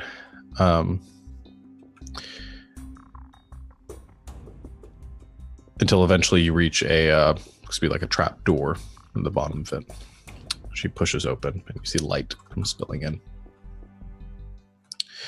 And he pulls himself out, and you follow suit. And he says, perhaps the reason that you were given these abilities and that these terrible things have happened to you was to bring you here to this place, as I was. And perhaps you have a connection, and that you aren't simply deceiving me.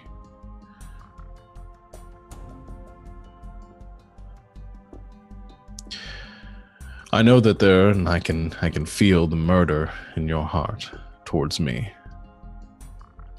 And as he steps up, you see the area that you're standing on is a balcony of sorts. There is, or you actually step out into a room that's darkened, collapsed, broken, but the passway leads out onto a wide semicircle balcony near the kind of the precipice of this cathedral. And you look out and you see the surrounding countrysides, and you see the area beneath this courtyard where all the people wander and prepare. Small ants beneath your feet, and you can see far to the south the distant shape of a spherical balloon, the dirigible hovering far off in that direction, to stand still in the air.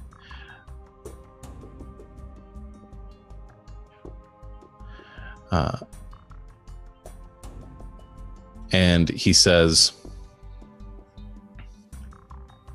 "This is the place where I found the guidance that I had been seeking in my darkest hour. After your father attacked this place, killed many of my friends, my family, where I lost my arm.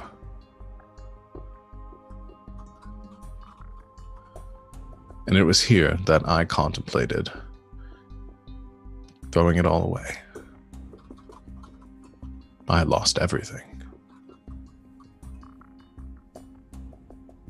And it was here that the gods came to me and showed me a better path."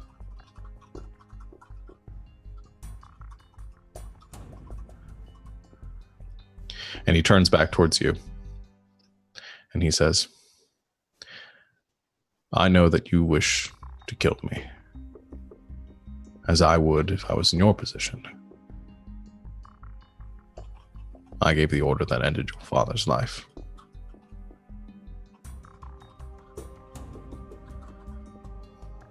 He holds out his arms, says, "If you wish, you could push me from this ledge right now.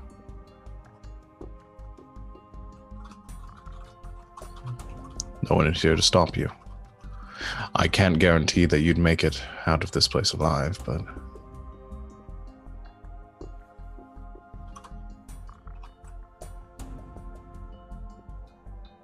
what justice, what good would that do?"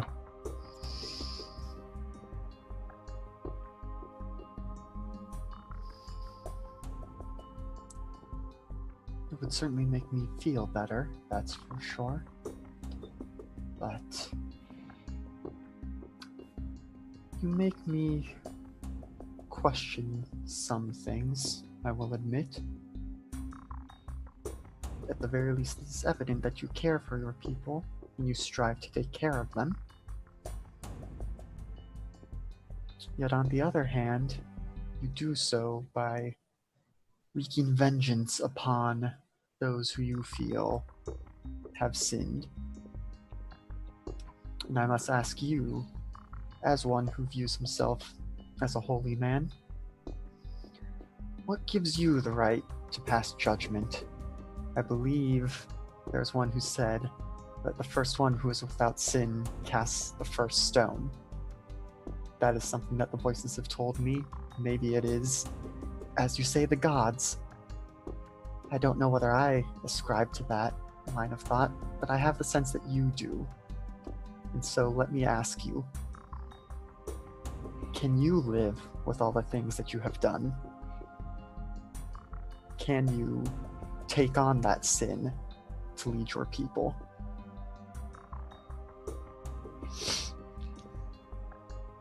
He drops his arms back to his side and he says,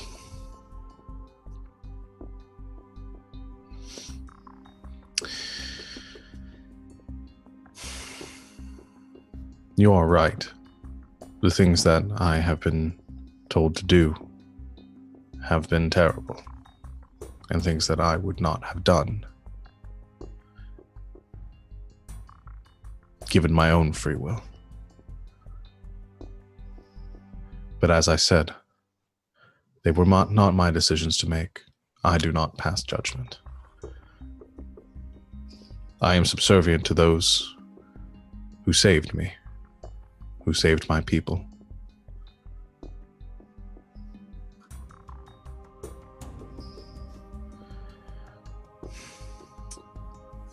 Well,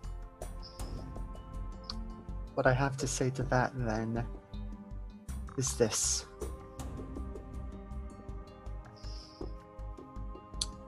If you don't have free will, then what more are you than a slave? A man chooses, but a slave obeys. And I think at that point, Leo does bum rush him and try to push him off the ledge. Okay. Go ahead and... All right, so I'm going to go ahead and kick up the music here because I think this is where we're going to go ahead and coincide a bunch of crap right now. So...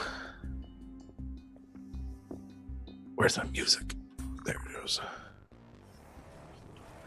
Go ahead and... I'm trying to decide what the role is for this, because I think it's going to be go aggro. I think it's go aggro. Mm-hmm. Yeah. Well, I was trying to say that or seize by force. Yep. We're going to go seize by force instead. I think it's the same role, but the interpretations and the stuff are different. So go ahead and do that. Yep. All right. Come on. That's a miss. That's a 4. Okay.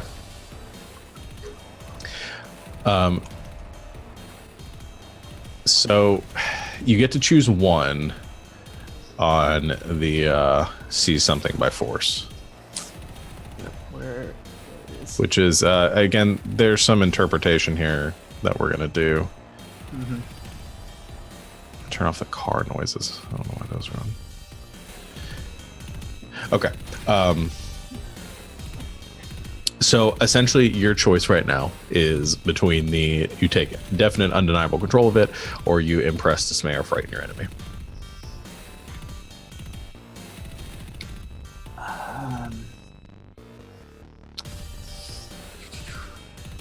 I think I want to go with impress, frighten, dismay, because essentially what I'm trying to do is convince him that, if he's not his own man, if he's not making his own choices, then what is the point?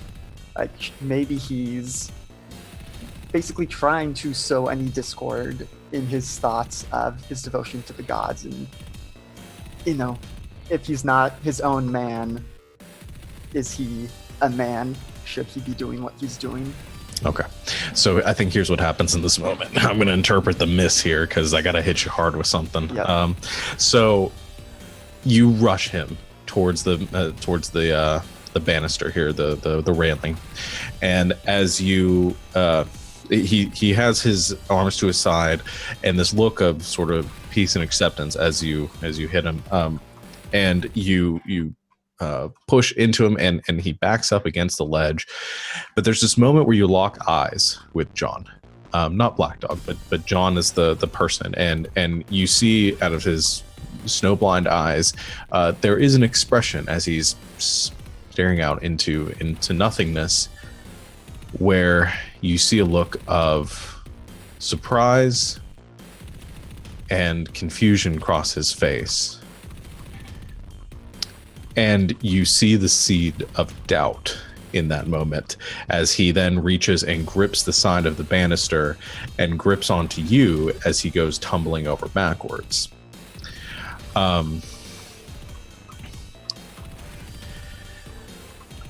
And Tesla and Phoenix, as the two of you walk into the cathedral, you both look up as you see two shapes tumbling down off of the ramparts about 40 feet up and falling, and boom, slamming into the hard stone surface of the courtyard. And suddenly there is a look of panic as a number of the few guards that are in here go begin to move, and you see one of the shapes I think you recognize as Leo.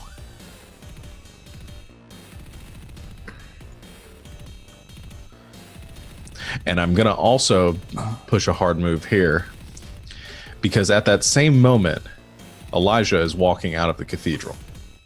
And he looks down and lets out a shout of panic as he sees the two bodies hit the ground. And he looks up and he sees you. And he draws his gun and points it at you. Who, me? Tesla. Oh.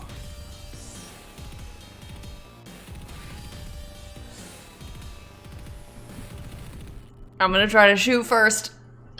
Okay. At that point, Tesla, you throw the cloak off of you, and as it slow motion billows to the ground, you pull the shotgun out. So we're gonna go ahead and I'll let you roll first then for your action here. So you're gonna roll to seize by force here. Trying to pick the best dice for this. Unless you're trying to, I guess, what are you trying to do? What is your intention here? I'm trying to shoot him before he shoots me. Okay, so you're just trying to deal damage. You're not trying to get him to do anything or move or trying to. I'm trying to get him to die. Okay, that that's helps. fair. I want to know that you're not. I didn't know if there might be other mechanisms going on. I want him to die, and I want him to know that I killed him. Those are my intentions. I'm a simple woman, simple needs. And dice that love me. 12. All right, 12. You get to choose 3 from that list. Oh, I don't even have the move up. I just roll things. You gotta have the move up. That's Go 90% aggro. of the game. It's Nope, just so... seize by force. You're doing seize. No, I know. I'm trying to... There's so many of them. I would like to take definite, undeniable control. Okay. Inflict terrible harm, and impress, dismay, or frighten, specifically frighten my enemy. Okay. So, and what's the harm of your shotgun? It is 3 plus 1 from blood crazed, plus 1 from not to be fucked with, because he's just one dude.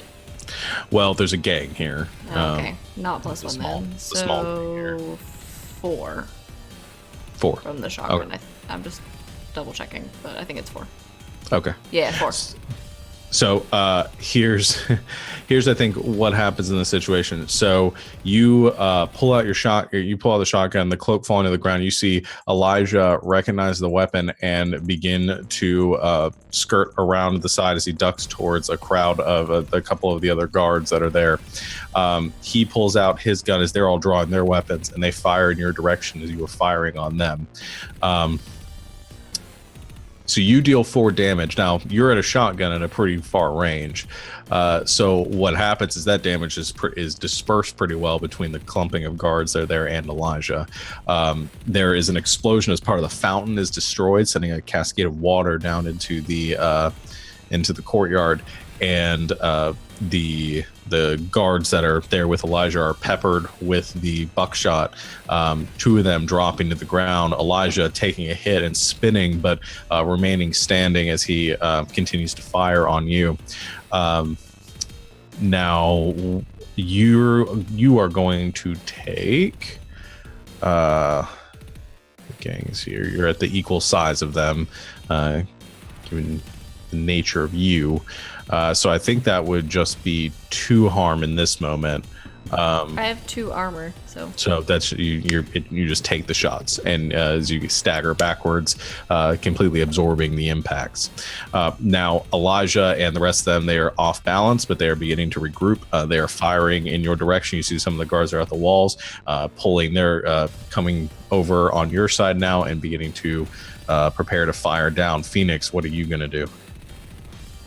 My aim is to dash in, grab Leo, and pull him out of harm's way. Okay, so I think we're going to count this as doing something under fire. So going to roll cool.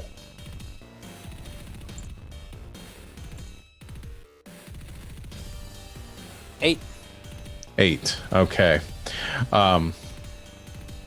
So here's what happens. You go sprinting across the courtyard towards Leo. You grab onto kind of the scruff of him. You see he is bleeding badly. I'm going to get to the damage you took in a second, Leo. And he appears to be, well, we'll get to that in a second. As far as you know, he's unconscious or dead. And as you grip onto him, you go to pull him out of the way as the guards are beginning to fire down in your direction. So here's the choice that I'm going to offer you. You can get Leo to into the cathedral, where he will be out of harm's way. However, you are going to take some damage as a result from the incoming fire. Otherwise, you can duck and avoid the fire.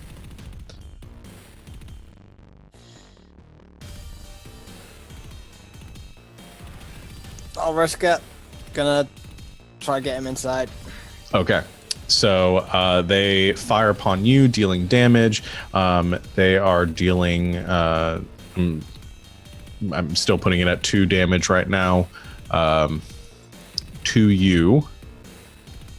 So you take a shot to the... we'll say a grazing shot to the arm. And you begin to pull Leo out of the way. And I say you get him into the opening of the cathedral. Leo, you took 4 harm from the fall. Ignoring armor. Yep.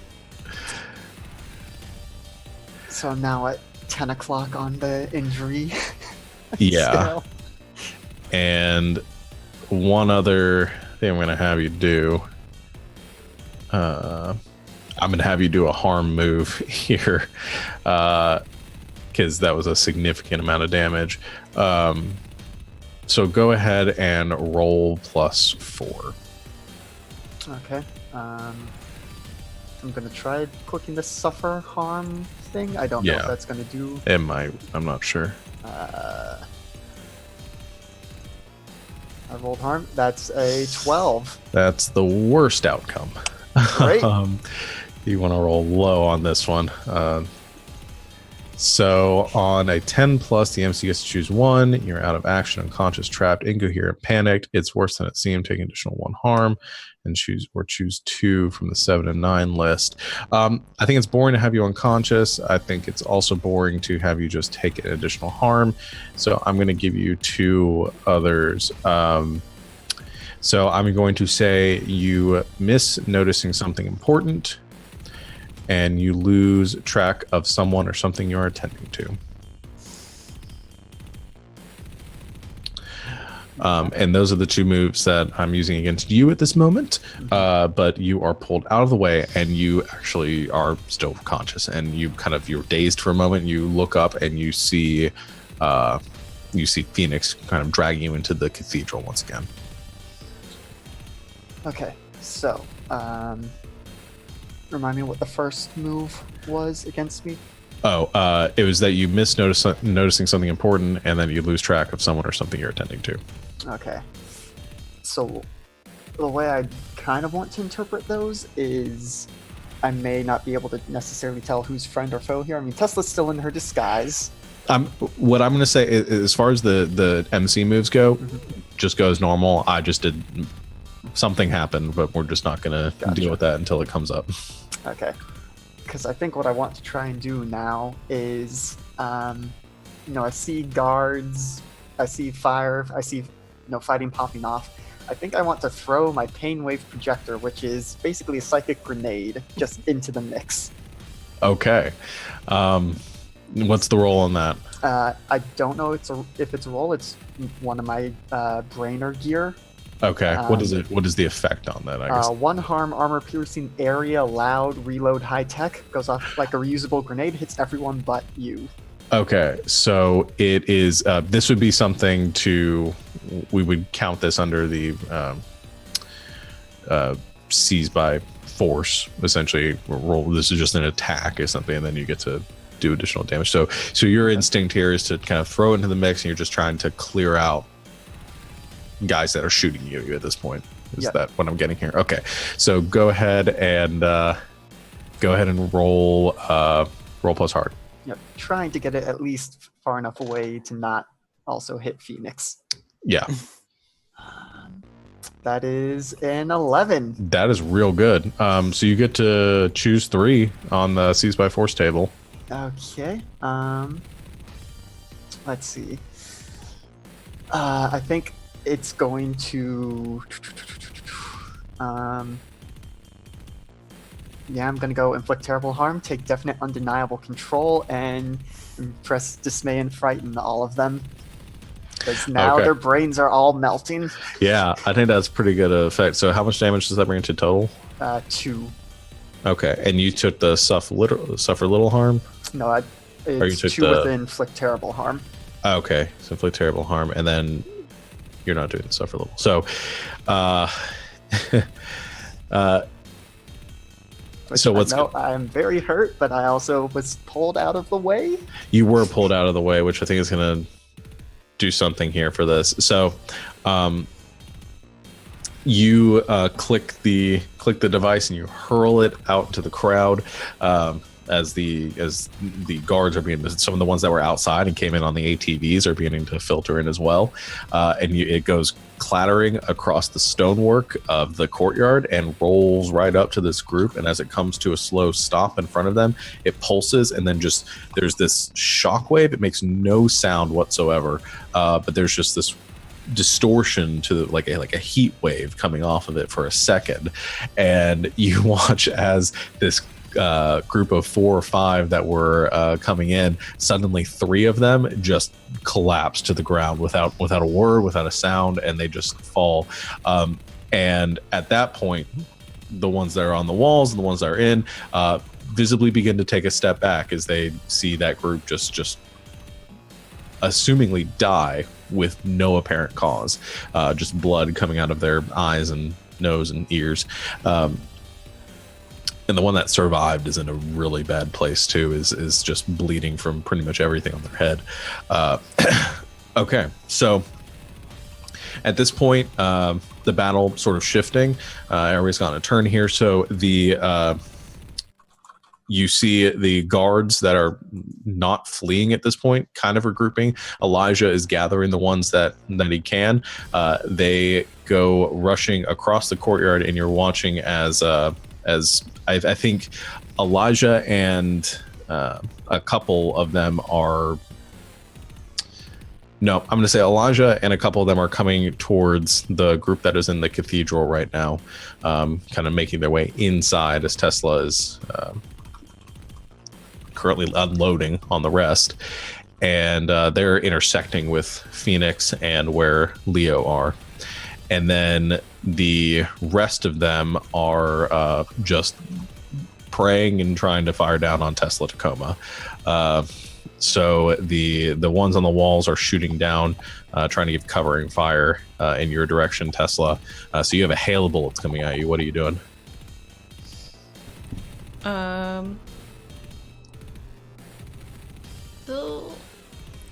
Is John still on the ground?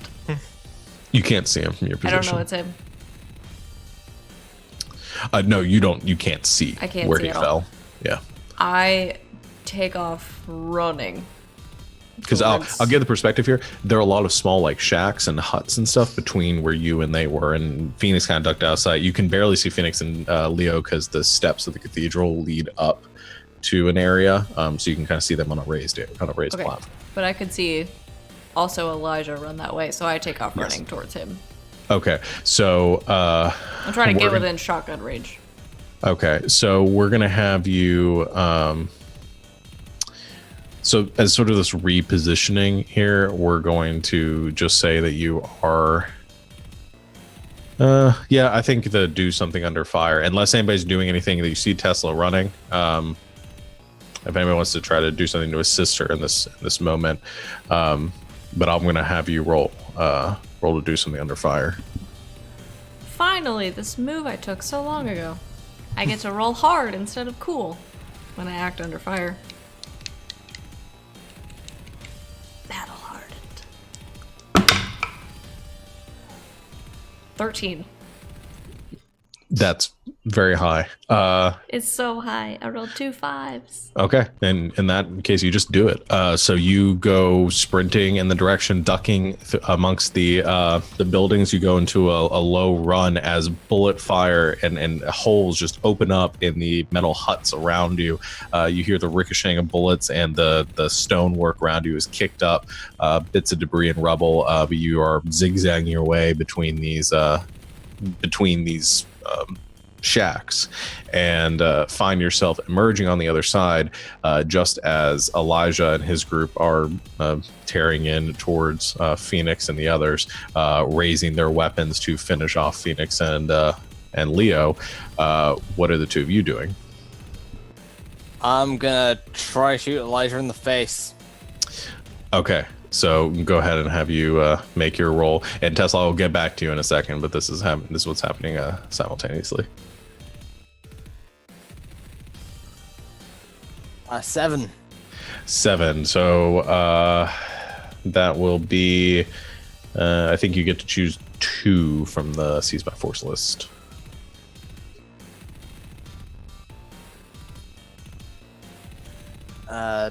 Yeah, I get to choose 2. Okay. I want to inflict terrible harm and impress, dismay, or frighten my enemy. I want to go for frighten here. Okay. So that's how much damage that you're doing here? With my magnum, it is. I find it on my sheet. 3 harm. 3 harm. Okay. So you, as I think Elijah and the group kind of crest the top of the stairs, you pull out your magnum and you fire off a couple of shots into this group, and them not expecting you, as they were coming up from a lower elevation. And I think Elijah, as he's with this group, kind of ducks out of the way, or tries to duck out of the way. You fire off and just take the head off of one of the group as they make their way up the steps. The first guy up just gets destroyed, a spatter of blood and gore behind him. You fire off a couple more, dropping one of the other 3 that are with him with a shoulder shot. And they continue making their way up the steps, and I think Elijah and the 2 that are left go try to return some fire in your direction at a weird elevation, having a hard time shooting up and hitting you. I think that they're gonna deal. I'll put it at. I'll say, given their vantage point right now, it's gonna put it at 1 harm. Which probably gets blocked by your armor if you have any. I don't know if you don't. You don't? Okay, so you just take the 1 harm. All right. So they are firing in your direction. Phoenix is firing back, so there is sort of a bad situation here for Leo, as you are lying on the ground and just hail of gunfire crossing over your head. What would you like to do, Leo?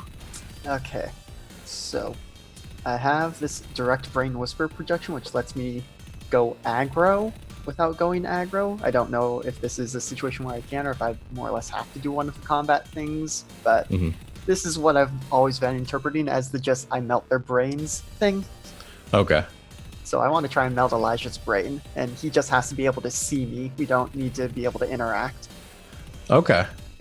And what is the roll for that? It's plus weird. Plus weird. Okay. Go ahead and roll. That's a partial success with a 9. So you can roll plus weird to get the effects of going aggro. Without going aggro, your victim has to be able to see you, but you don't have to interact. If your victim forces your hand, your mind counts as a weapon. 1 harm, armor piercing, close, loud, optional. Okay, so I guess for go aggro, here's the one thing that works here. So go aggro isn't to directly deal damage. This is something that you want them to do. So I guess if Elijah, other than just die, what are you trying to get Elijah to do? Because the threat here is death. The threat here is melting his brain. What are you trying to force him to do? I think I want him to maybe drop his weapon. Yeah, I think that's the most I would be able to do at this point. Okay. Yeah. And then they get to choose one of the following. Okay, so they can, on 7 to 9, they can choose one of the above or one of the following.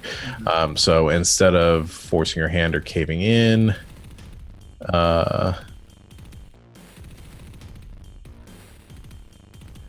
okay. Yeah, I think what Elijah is going to do is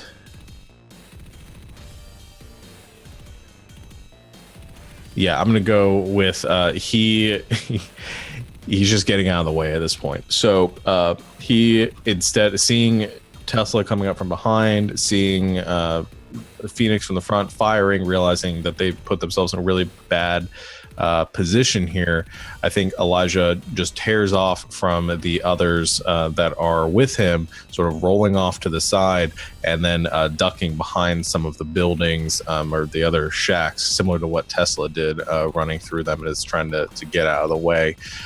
So he kind of ducks out of sight as you are sort of assaulting him with this psychic energy. And he's just tearing ass out of there. So the battlefield shifting at this point. Most of the soldiers on the ground are gone. The ones that are left, they're kind of at the stairs, see Elijah run, and they just drop their weapons and fall to the ground, just ready for whatever, just trying to not get killed right now, seeing Tesla coming up behind them and watching the others die.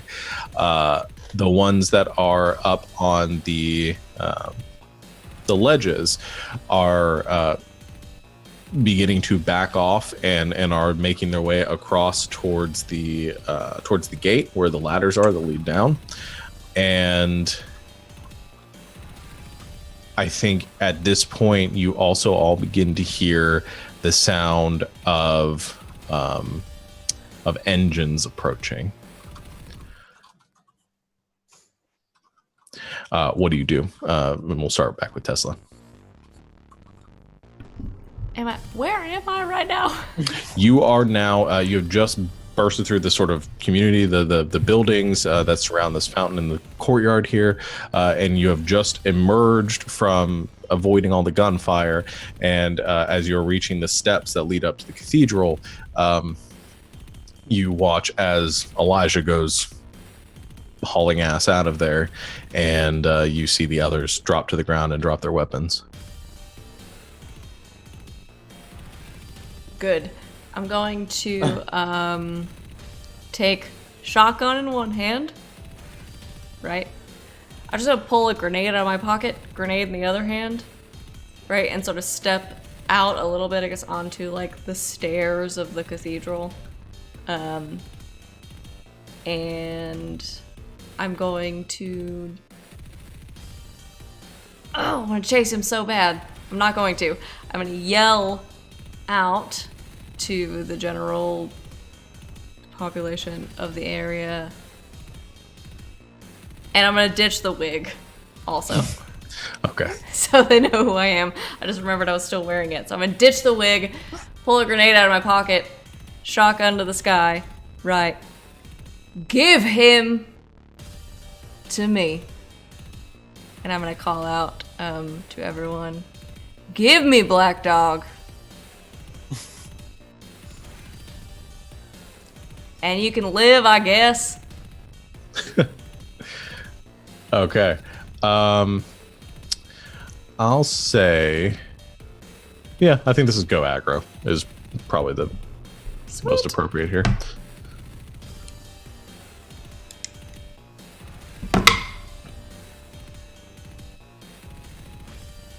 $10.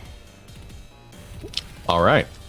So either force your hand, suck it up, or cave and do what you want. Okay. All right. So here's what happens here. And I'm going to take it out of the conflict music for a second because we get something a little bit more. I don't really have an in-between music, I just realized. I think the power of silence works here. We're just going to go with that for a second. There is no in-between with us. There is no in-between. So here's what happens. And I'm actually I have one.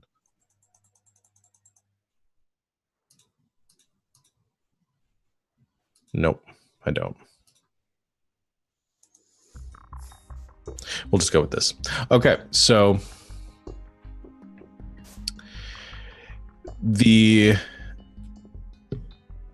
what happens here is as Tesla fires her gun in the air and makes this proclamation, the guards that are on the ramparts and that are beginning to flee freeze, and they hold their weapons out and are kind of pointing your direction, and you're pointing back at them. And as the three of you who were grossly outnumbered have even the playing field at this point, there is a stalemate here. And I think also at this point, what happens is you realize, Tesla, that Echo isn't near you. And you also, and which is quickly followed by the sound of a fireball engulfing a portion of the cathedral, as part of the wall is just blown to smithereens, and you see standing there in the gate beneath where all of these guards are standing is Echo with the grenade launcher in hand and just angling it straight up in their direction. And so there's this standoff right now. That's why I brought you.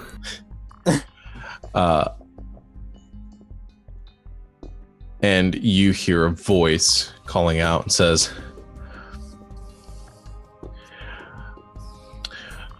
"Fine. Just don't shoot." And you see Elijah come out from his hiding place. And he is holding up in front of him a bloodied and badly mangled black dog who is barely keeping themselves together. You see one of the metal arm that he had is broken. It's just sort of hanging by one piece. He has blood streaming down his face. Looks like his nose might be broken, and is in a really rough place, almost as bad as, or maybe a little bit worse than Leo. And Elijah has him and is kind of escorting him forward a bit, but is also kind of ducked behind. And Black Dog says, "Elijah, what are you doing?" And Elijah says, "I'm sorry, sir. I gotta save myself here." Leo kind of, as loudly as he can, but weakly, "A man chooses, a slave obeys." And he says, I'm sorry. I can't die here." And just kind of moves forward a bit again, still ducking behind Black Dog. And as Black Dog's just limping in front, says,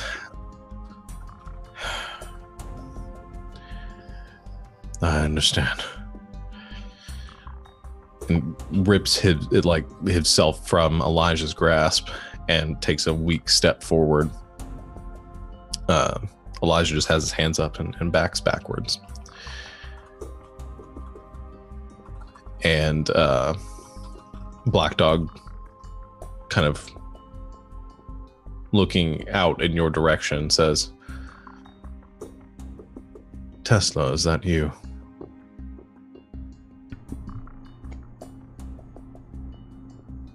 Forgive me, John, for I have sinned.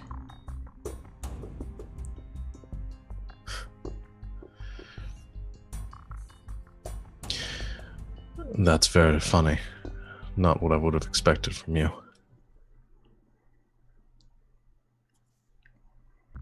I'm full of surprises these days. Come here. Let me look at you.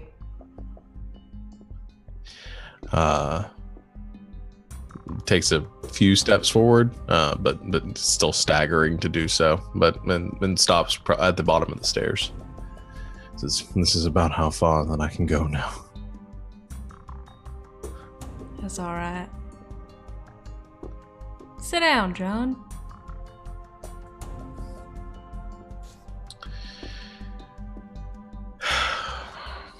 That's how I sigh and sits down. You know why I'm here? I assume you're here to finish what you started. I'm here to finish what you started. All those years ago.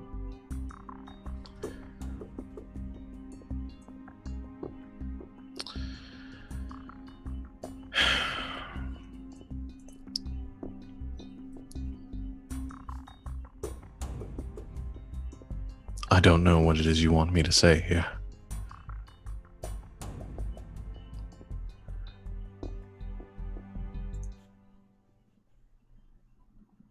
You know, I don't think I do either.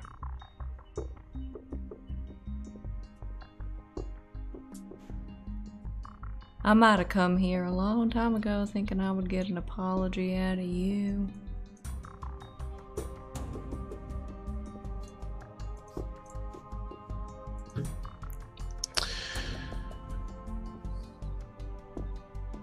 But I don't think that you're that kind of man.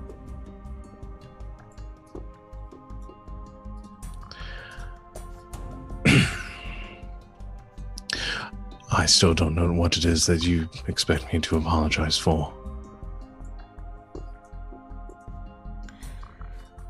Where's your friend, Elijah?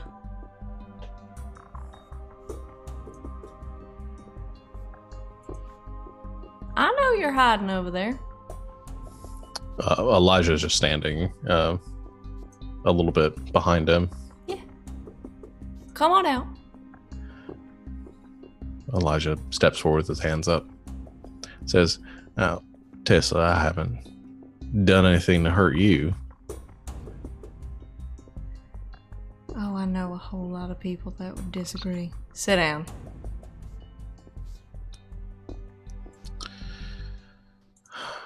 He sits.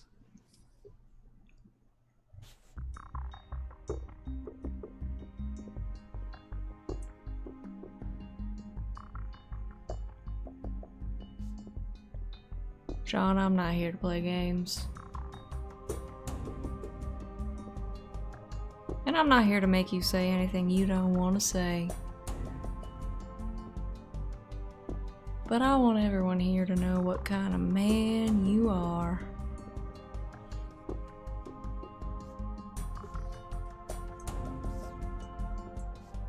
You're a trumped up fucking liar.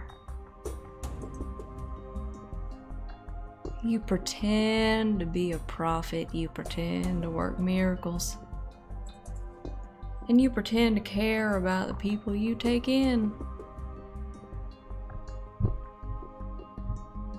But I was one of those people.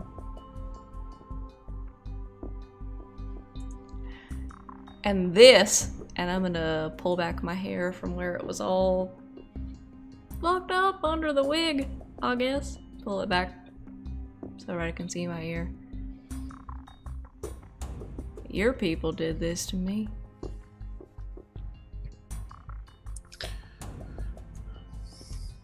Your people found me out there in the wasteland and promised me a better life. And this is what I am now.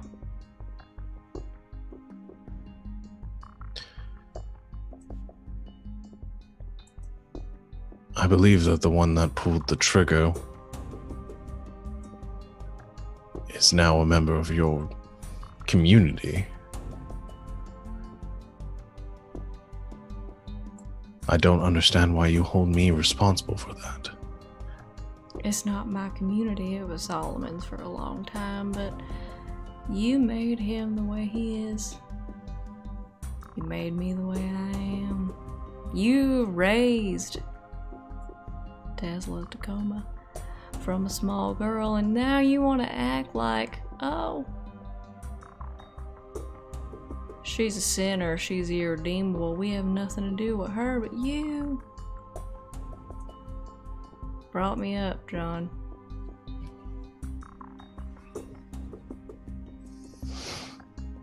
You lie. And you cheat and you steal. You released a plague on a whole settlement of people, and you blew it to hell, and you want to pretend like you're the good man in this situation. We know what you did.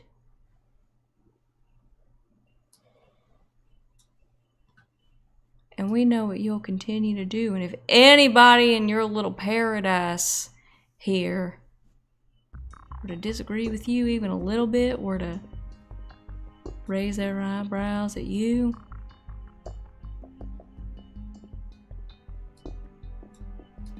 you'd have them killed in one way or another. We know what you are. A liar and a cheater and a snake oil salesman.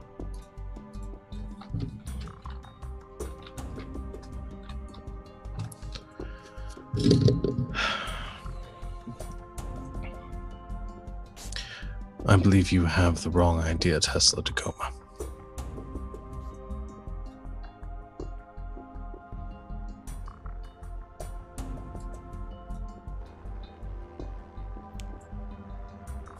Well, that's the thing about me, John.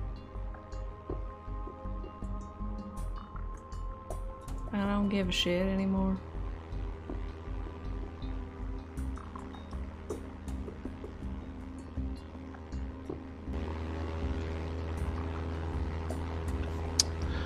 Around that time, that engine, the sound of the cars or the vehicles you thought approaching grows a bit louder. And you begin to hear what sounds like a familiar noise. And as John listens to the last few words, he looks up.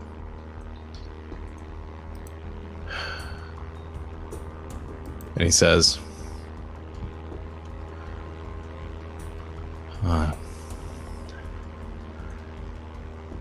I suppose judgments come for us all then. I want to stagger up, weakly wave my arms, basically trying to attract the pilot's attention so that he makes visual contact on me, and do the brainwave projection to try and get him to steer clear. Well, you can do that. But I will say, as you look up and you see over the rooftops and the trees in the distance, you don't just see one plane. You see about 20. Same propeller planes as you saw before that are all careening over the treetops and the hillsides in the distance, and are quickly skirting over in the direction of the cathedral, and very quickly coming down upon all of you.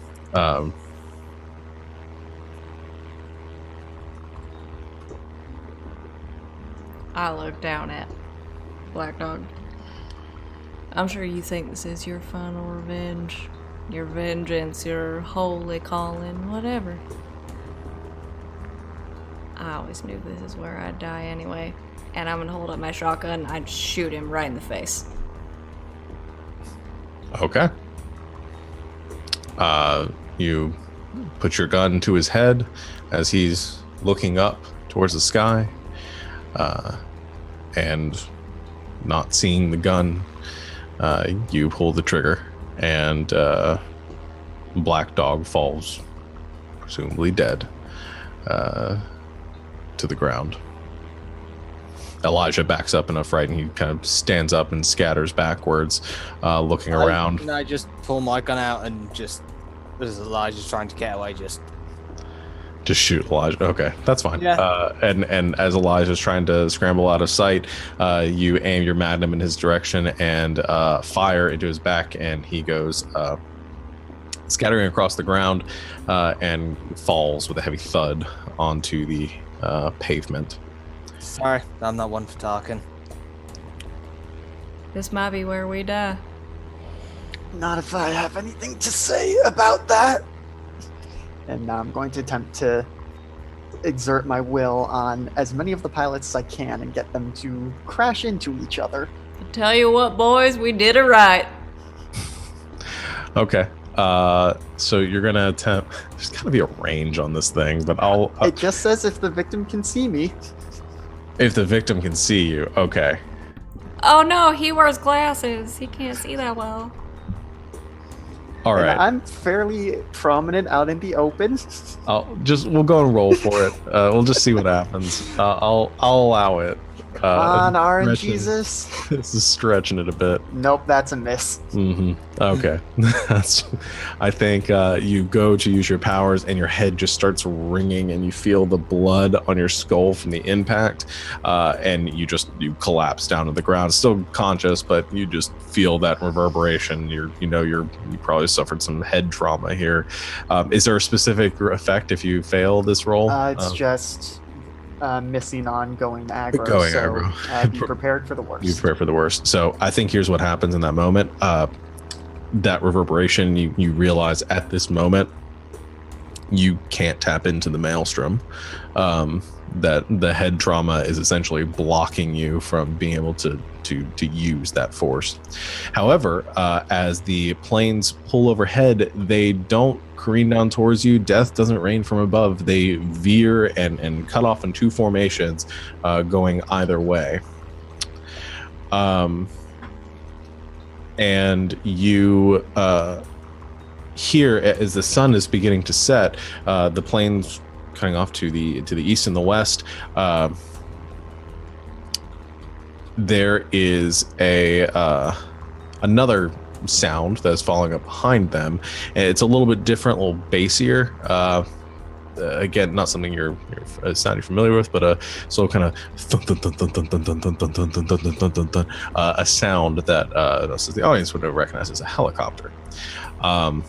And as the planes pass in formation and cut off to either side, you see another shape that is approaching, a sleek, polished black, what you recognize as something like an Apache helicopter that is approaching and comes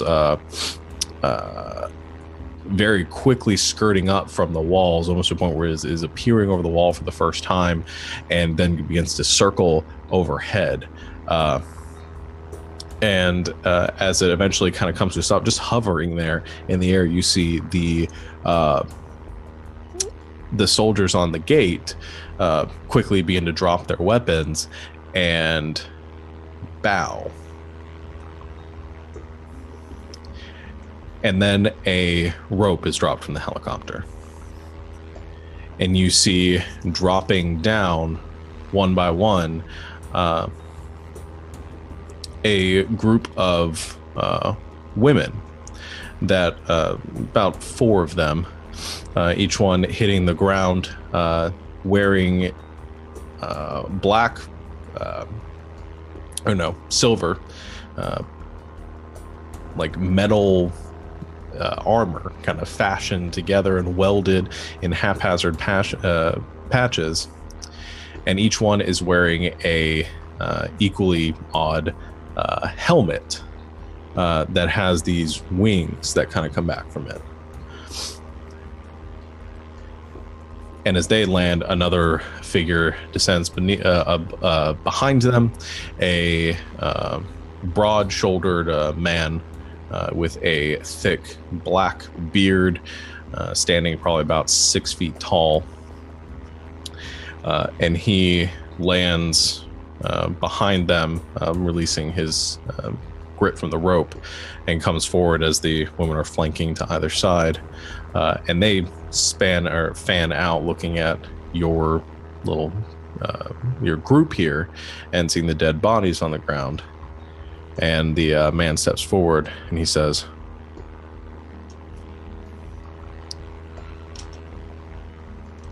"Who are you?"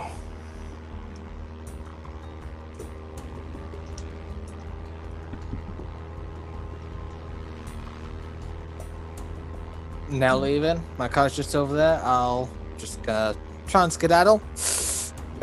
Phoenix, shut the fuck up. I've shut up. I'm walking.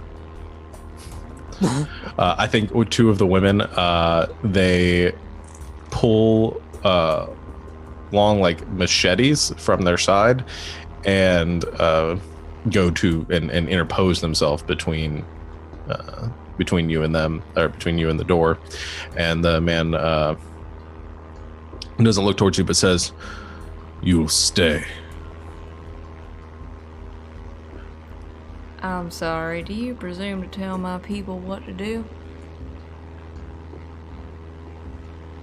Howdy. I'm Tesla Tacoma, and I run this shit now. He looks down and sees the dead body of Black Dog. Says, "Did you do that?" None other.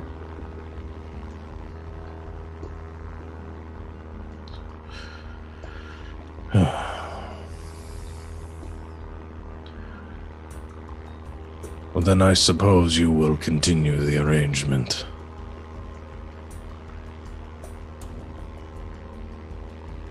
What is your name? I mean, I just said it, but...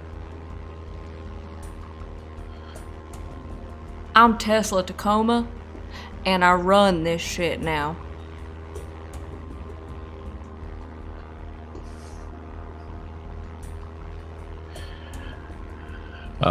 He looks to the women on either side, and they turn their blades in your direction, and the helicopter over here just kind of hovering there, and he says, "You will do as you are told.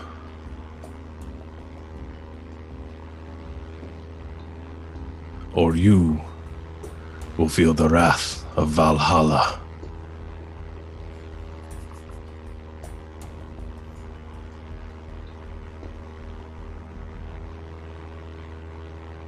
Good luck, bitch.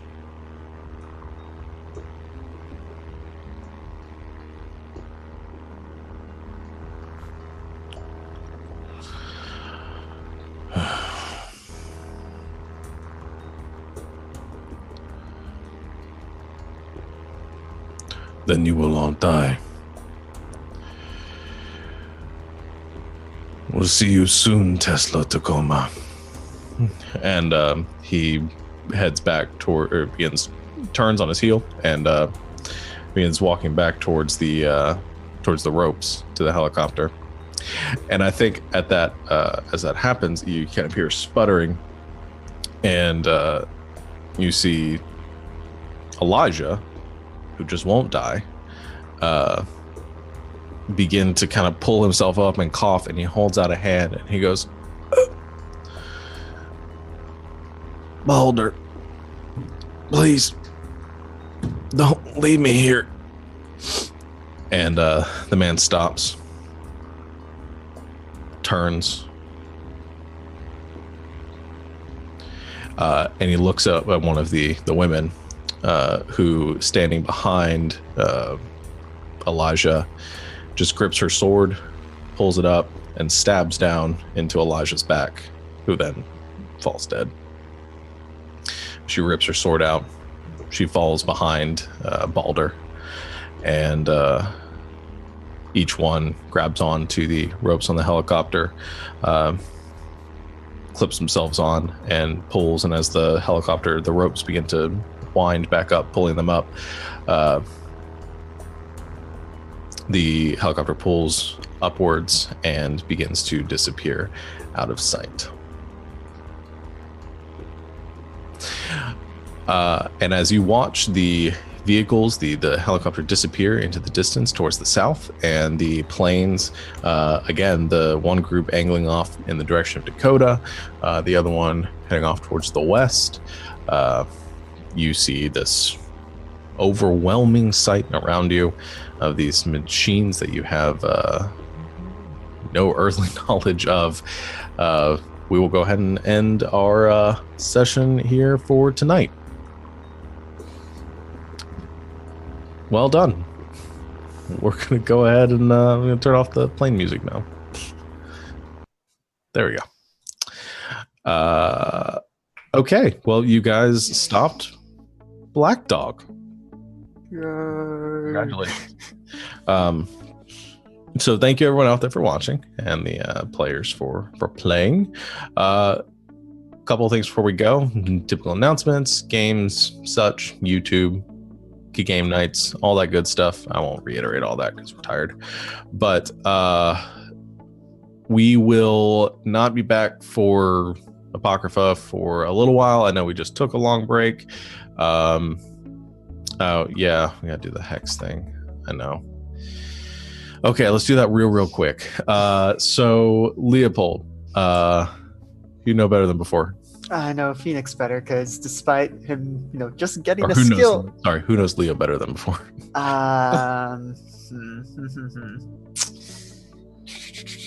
Of these two, I mean, probably still Phoenix. Still Phoenix. This is probably the first time he's seen him go full out with the weird psychic nonsense. Okay. All right. And so Phoenix gets +1 to hex with Leo. Phoenix, who knows Phoenix better than before? I think probably Tesla again, in all honesty. That's probably fair. Okay. And so Texas, you mark that. And then Tesla, who knows Tesla better than before? I think Phoenix. Okay. All right, mark that. All right, we did it. Sorry, I always forget that. But yeah, we will not be back for Apocrypha for a couple weeks at least. I will be out of town in 2 weeks from now, so I will not be able to be here. And then we'll be hopefully coming back 2 weeks after that. Got some stuff to work out. This is sort of the end of this arc and kind of moving into the next thing. So we gotta figure some of that out. I think we're going to look at our characters and kind of decide a bit on that. So we may take a short hiatus from Apocrypha, but we will give you a sort of announcement on that going forward. But thank you all for watching. We really appreciate it, and we will do this again soon, hopefully. But yeah, so check out. If you've missed any of these episodes, check it out on youtube.com/GGameKnights. And that'll be it. Until next time, thank you all for watching. Good game, and good night, Internet. Good night, Internet. Good night, Internet. Good night, Internet.